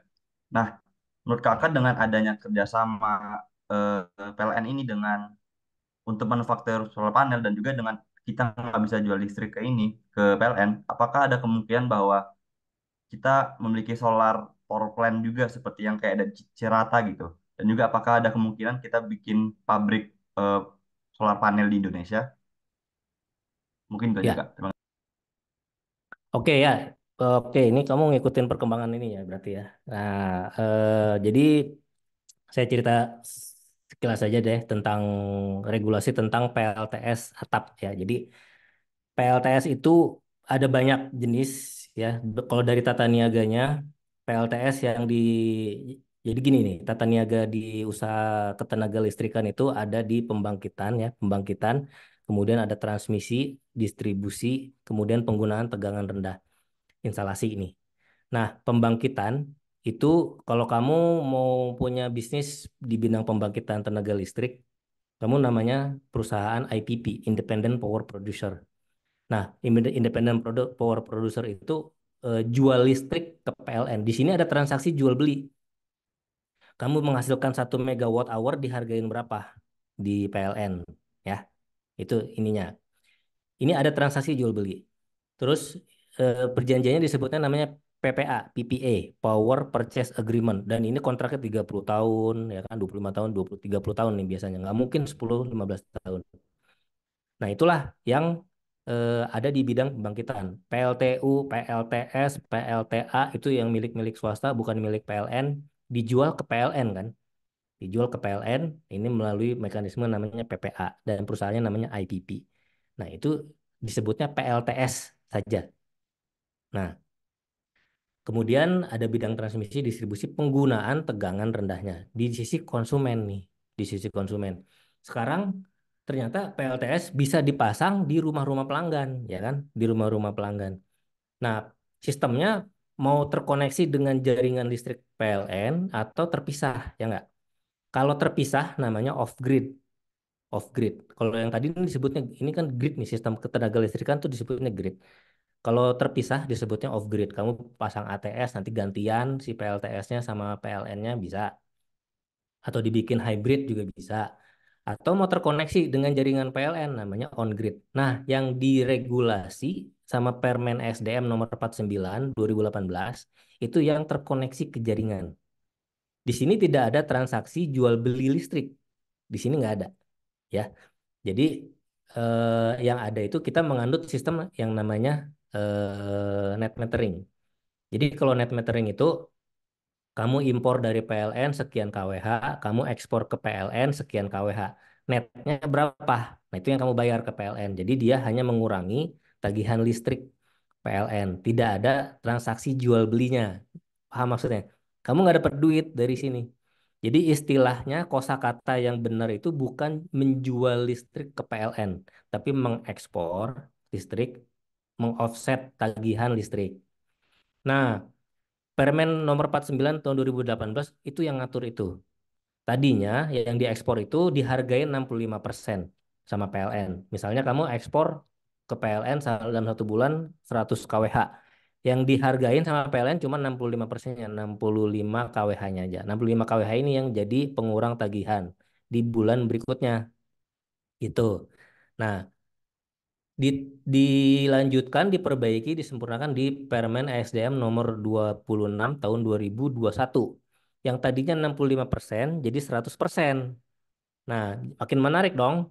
Tadinya kamu ekspor 100 kWh, dihargain 65%, sekarang dihargain 100%, dihargain 100 kWh juga. Ya makin menarik orang pasang. Tapi PLN bereaksi di sini karena dia ngelihat loh ini konsumsi listrik kita jadi berkurang nih, ya kan? Sementara PLN itu dia punya perjanjian purchase agreement PPA sama IPP yang udah lama, ya kan? PLTU ya kan? Dari Adaro, dari grupnya Kala, dari grupnya apa? Dari Python itu dari grupnya ya macam-macam lah dari swasta. Di PPA itu ada yang namanya term eh, take or pay, ambil atau bayar denda. Jadi PLN punya kewajiban membeli 70% dari minimal 70% dari kapasitas pembangkit atau bayar denda.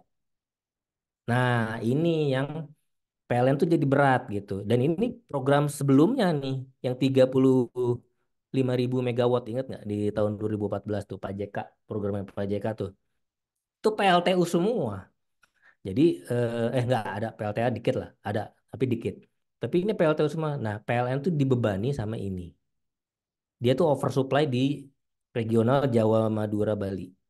di tapi kurang supply di wilayah-wilayah yang lain. Sementara PLTS atap tadi, nah ini disebutnya PLTS atap nih yang dipasang on grid tadi nih. Itu banyak peminatnya dari Jawa, Jawa dan Bali. Sehingga dia bereaksi dengan membatasi. Pertama, dia membatasi yang boleh pasang PLTS atap, tapi kapasitasnya cuma 15% aja gitu. Jadi kita mau ngajuin KWH Eksim ke PLN itu susah, susah banget. Itu saya ngalamin. Terus lama-lama terjadi diskusi, terjadi negosiasi, dan sekarang Permen SDM nomor 26 2021 itu nggak pernah berjalan dengan sempurna karena ada penolakan dari PLN. Akhirnya direvisi tahun 2023 itu ada public hearing tanggal 7 Januari 2023 saya ingat tuh. Terus kemudian bulan Juninya itu mulai dikeluarin draftnya. Draft revisinya itu silakan pasang sebesar-besarnya PLTS atap ya, ini PLTS atap. Tapi yang diekspor itu nggak dihargain lagi sama PLN. Jadi yang tadinya kan dihargain 100%, sekarang dihargain jadi nol. Jadi kita kalau misalnya mengekspor listrik ke PLN, itu nggak mengurangi tagihan kita sama sekali. Gitu. Jadi dianggap sedekah. Nah, itu kamu bisa googling lah sedekah ke PLN itu nanti keluar tuh. Itu tentang revisi Permen PLTS Atap nomor 26 tahun 2021. Nah, ini sekarang yang menolak ya dari AESI ya dari Asosiasi Energi Surya itu ya jelas menolak. Terus kemudian salah satu butirnya lagi eh, pengembangan PLTS atap itu nanti akan dibatasinya berdasarkan kuota. Kuota itu per wilayah usaha. Misalnya ini wilusnya PLN. Wilusnya PLN dia harus merumuskan berapa kuota yang bisa dia terima dari PLTS atap. Jadi kalau orang-orang pada pasang PLTS atap selama masih sesuai dengan kuotanya silakan pasang. Tapi kalau udah melebihi kuota itu nggak akan dikeluarin lagi izinnya. Nah itu tuh. Jadi ada kuota. Kalau di Permen SDM 26 nggak ada kuota. Di revisi itu ada kuota.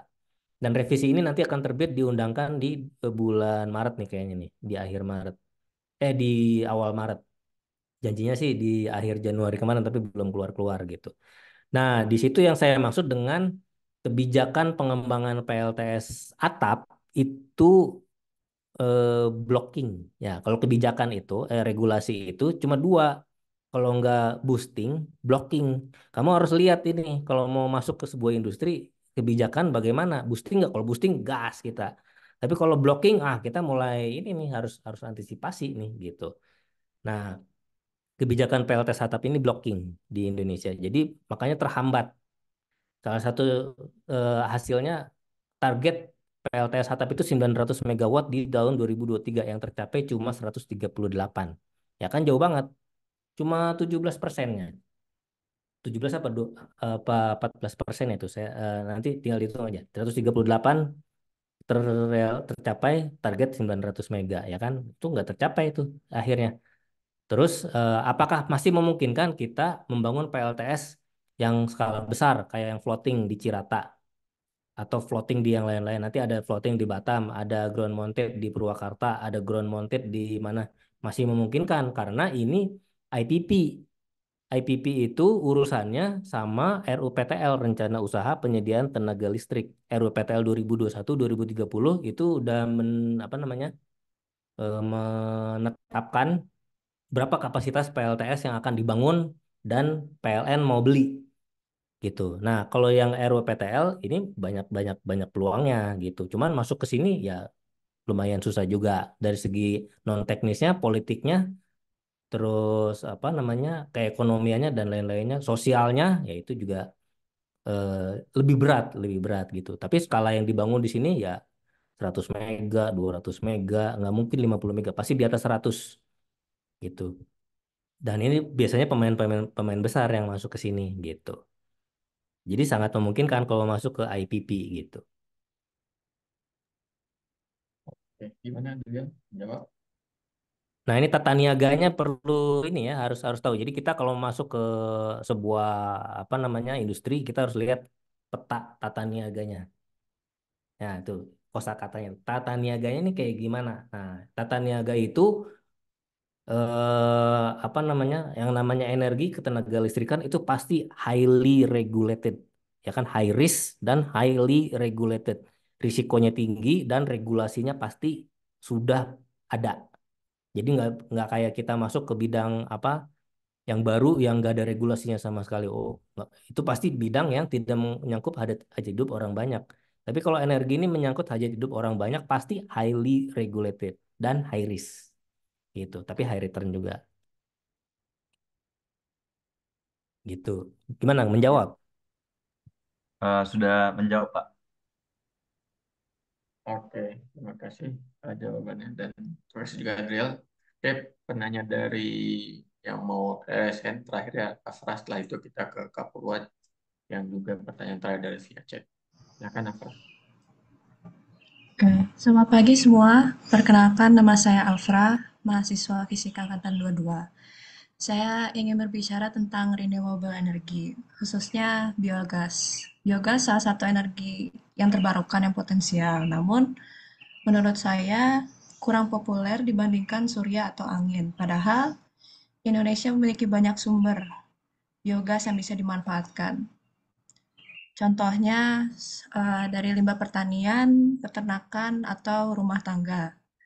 Apa yang menyebabkan biogas kurang diminati dan bagaimana cara meningkatkan penggunaan biogas di Indonesia? Terima kasih, Kak. Oke, ya bagus bagus bagus. Ini pertanyaannya bagus bagus nih.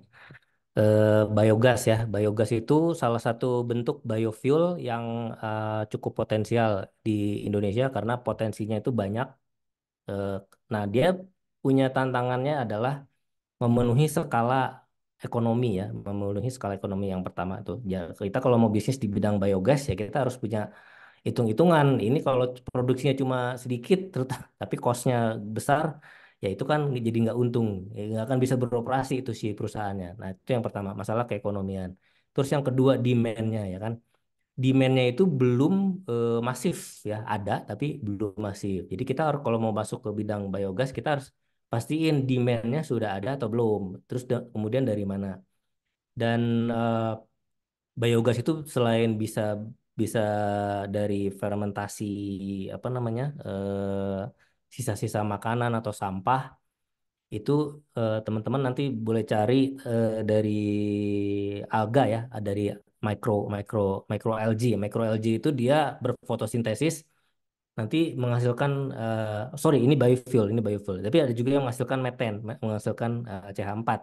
Nah, itu Jepang itu masuk ke situ. Jepang salah satu negara yang serius di bidang biofuel dan biogas.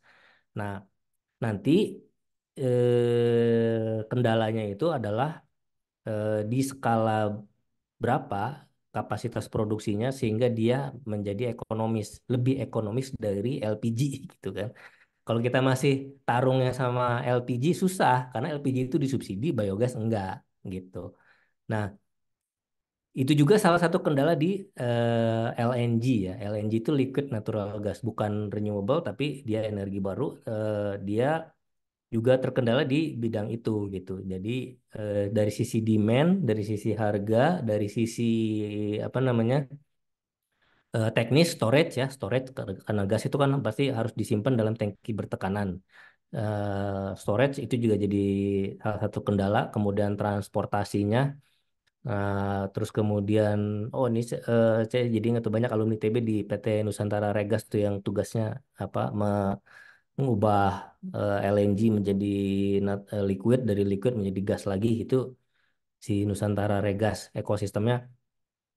Nah, teman-teman harus pastikan kalau eh, mau masuk ke biogas, demand-nya harus tinggi. Demand-nya harus cukup tinggi sehingga memenuhi skala keekonomian. Kemudian supply-nya itu bisa continue. Dan suplai yang kontinu ini berhubungan dengan bahan baku dari biogas itu sendiri. Misalnya kalau biogasnya dari, ya, maaf, dari kotoran sapi gitu, dari kotoran sapi, dari kotoran kerbau atau dari kotoran ternak.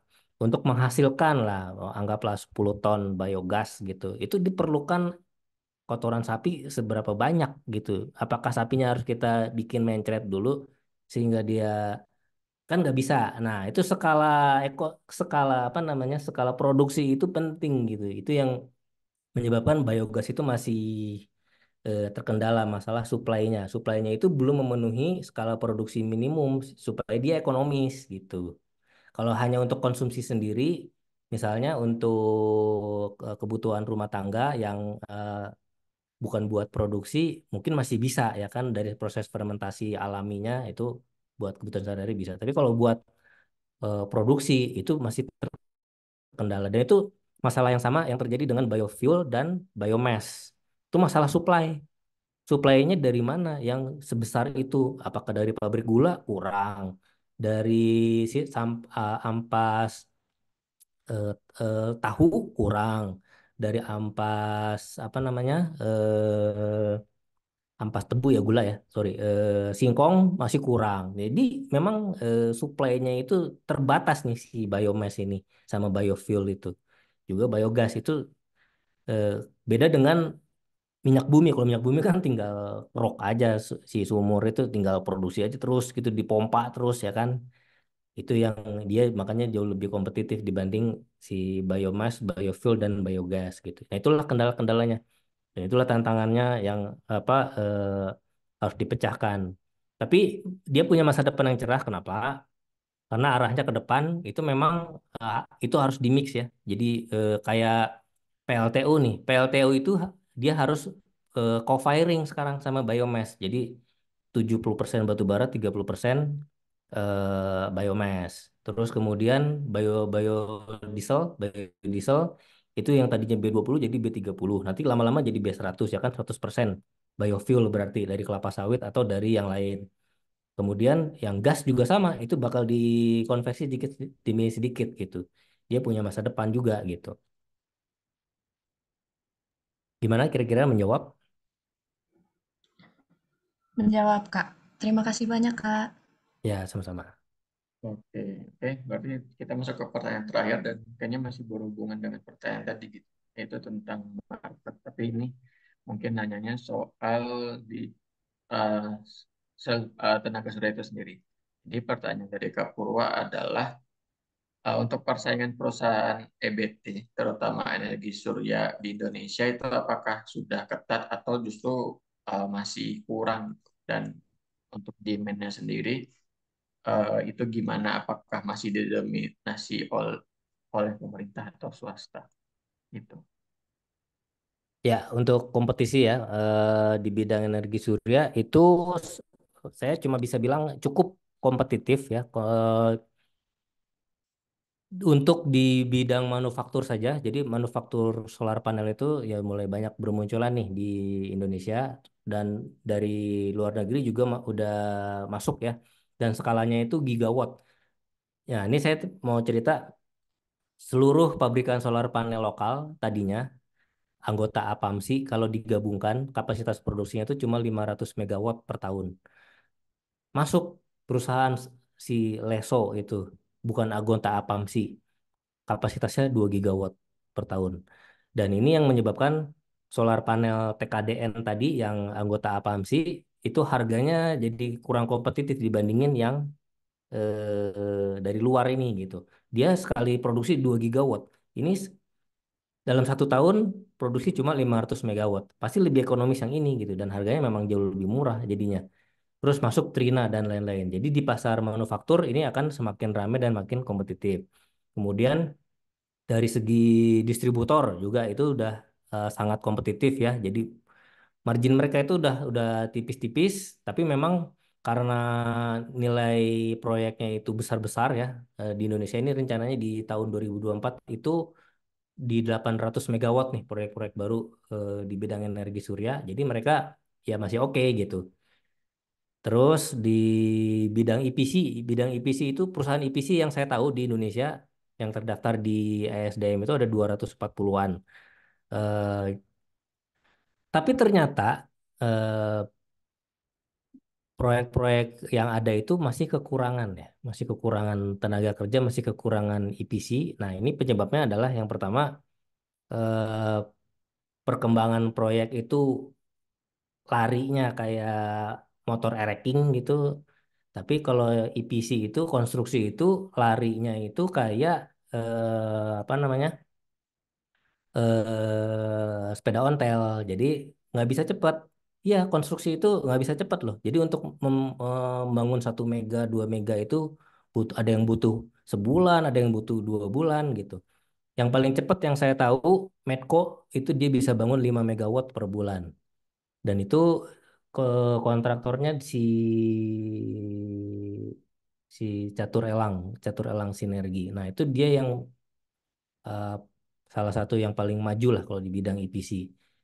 Dan ya itu, tapi demand untuk tenaga surya dengan regulasi yang blocking seperti itu, dengan regulasi yang kurang ramah seperti itu, eh, alhamdulillahnya masih masih growth, masih growth ya. Jadi makanya saya masih masih oke, masih masih berani untuk apa namanya invest karena meski ini dihambat aja nih kita masih masih growth, masih masih lumayan. Gimana kalau misalnya nggak dihambatnya nggak?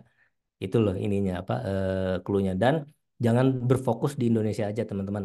Ya, kita itu punya planet bumi ini luas banget ya. Jadi kalau kita bisa main di negara-negara lain di di Malaysia, di Filipina, di Vietnam, di Thailand, di Australia, ya walaupun regulasinya menghambat seperti ini, kita masih bisa punya peluang di negara-negara lain gitu. Kalau saya sih itu ya ininya cara pandangnya, jangan sampai jadi jago kandang main di Indonesia aja, harus bisa main di negara-negara lain. Jadi peluangnya itu luas gitu. Dan sekarang ini masih didominasi sama swasta ya. Eh, Energi surya itu kebanyakan swasta. Pemerintah itu kalau mengandalkan APBN dia pasti eh, sumber dananya terbatas gitu, nggak akan bisa masif. Jadi yang masuk ke sini tuh swasta, pembiayaan semuanya swasta, nggak ada. Terus eh, perbankan itu masih belum banyak masuk ke bidang ini. Jadi dana-dana dari luar itu, dari Timur Tengah, dari Jepang, dari mana, dari Uni Eropa masuk ke sini itu semuanya private equity. Jadi perusahaan swasta dan bentuknya biasanya venture capital atau dia masuk ke perusahaan-perusahaan developer, bukan perbankan gitu. Dan itu eh, di luar APBN semua. Gitu ya teman-teman. Oke, Gimana kejawab? baik. Oke, gimana Kak Purwa? Sepertinya kejawab ya. Eh, Mungkin karena ya, oke sudah terjawab. Nah, itu tadi sesi tanya jawab terakhir. Mungkin selanjutnya dari Kak Ilham bisa memberikan closing statement untuk sesi pematerian kali ini. Silakan Oke, Kak. untuk closing statement ya teman-teman, yang saya tahu di Indonesia itu kiprah alumni ITB di bidang EBT ini masih masih sedikit.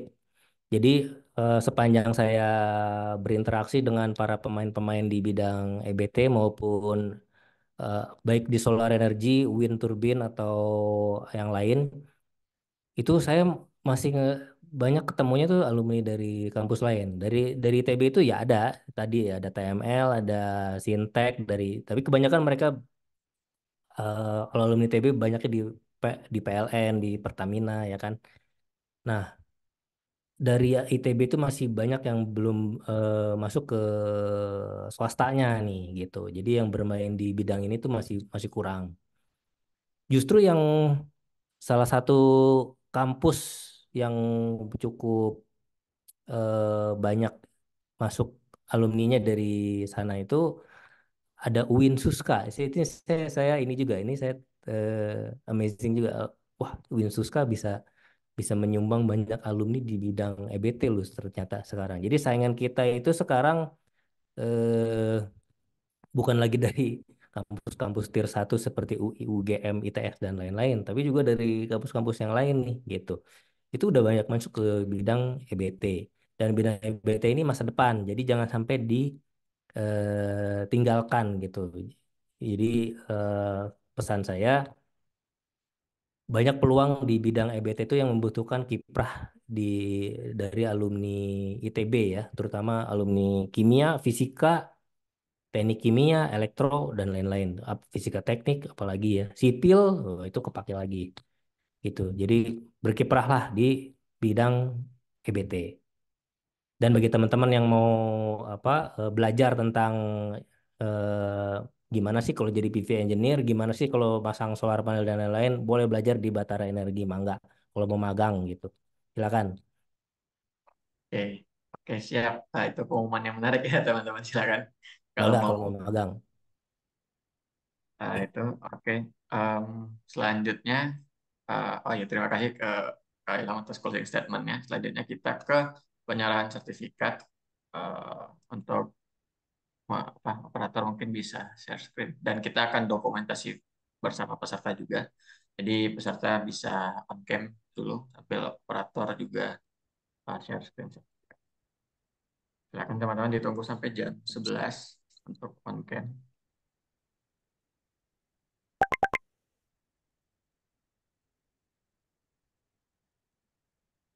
Eh, ya silakan on cam dulu.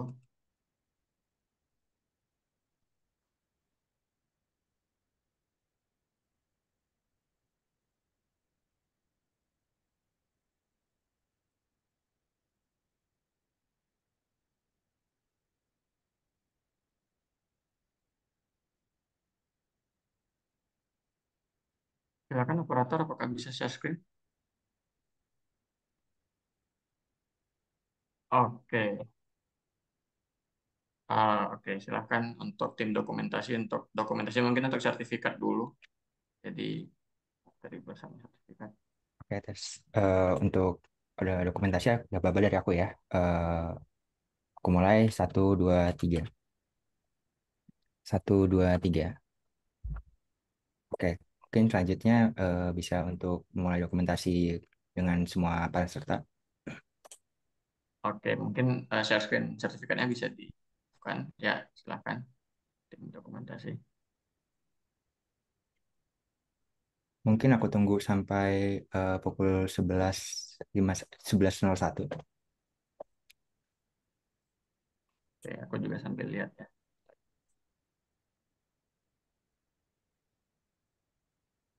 Ditunggu ya, teman-teman.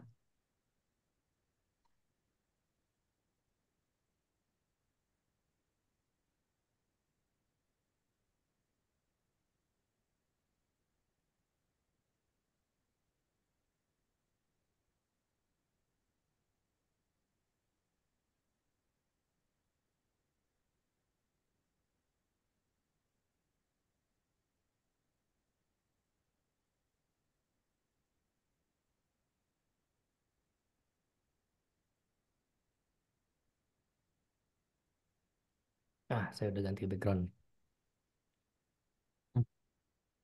Oke,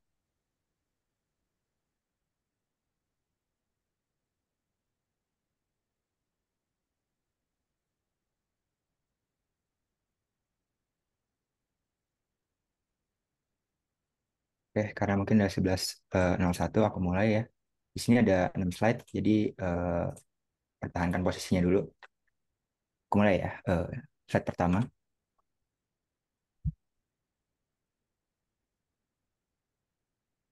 Untuk slide kedua.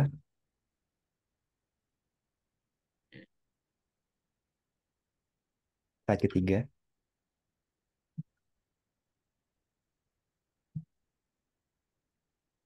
Slide keempat. Slide kelima. Slide keenam. Oke, terima kasih sebelumnya. Aku kembaliin ke moderator. oke. Kalau begitu terima kasih Kak Ilham atas waktu dan sharing-sharingnya yang telah diberikan kepada kami. Semoga jadi insight yang menarik untuk semuanya dan membangkitkan motivasi untuk kita bisa kontribusi di energi baru terbarukan ya. Kalau gitu aku persilakan kalau Kak Ilham ada urusan lain ya dipersilakan untuk meninggalkan ruangan Zoom. Oke, terima kasih banyak nih undangannya teman-teman ya. Semoga sukses semuanya. Saya izin Baik, lift ya. baik, terima kasih Kak. Ya, Assalamualaikum warahmatullahi wabarakatuh. Salam. Oke, buat teman-teman di sini kita agak lift dulu ya karena seperti biasa dan ini juga untuk mengingatkan bahwa di akhir sesi pematerian akan selalu ada post test dan link post test harusnya sudah ada di Linktree, silahkan diakses. Waktunya 10 menit, uh, mulai dari sekarang gitu ya, jadi sampai jam 11:12. Silahkan dikerjakan, linknya ada di Linktree gitu ya. Dan nanti jika sudah selesai, boleh berkabar di kolom chat. Harusnya soalnya gampang sih. Tadi aku ngelihat.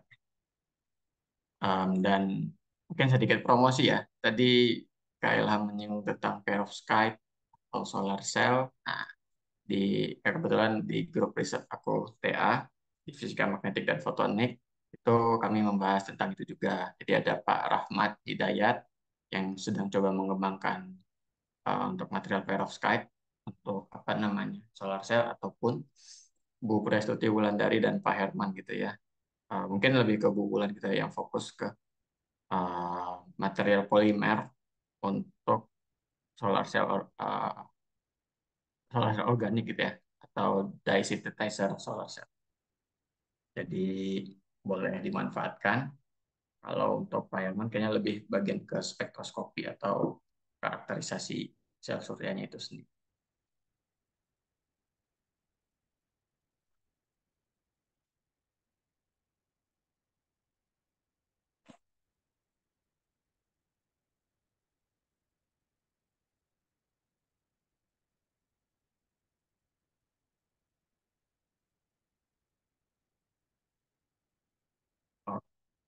Oke.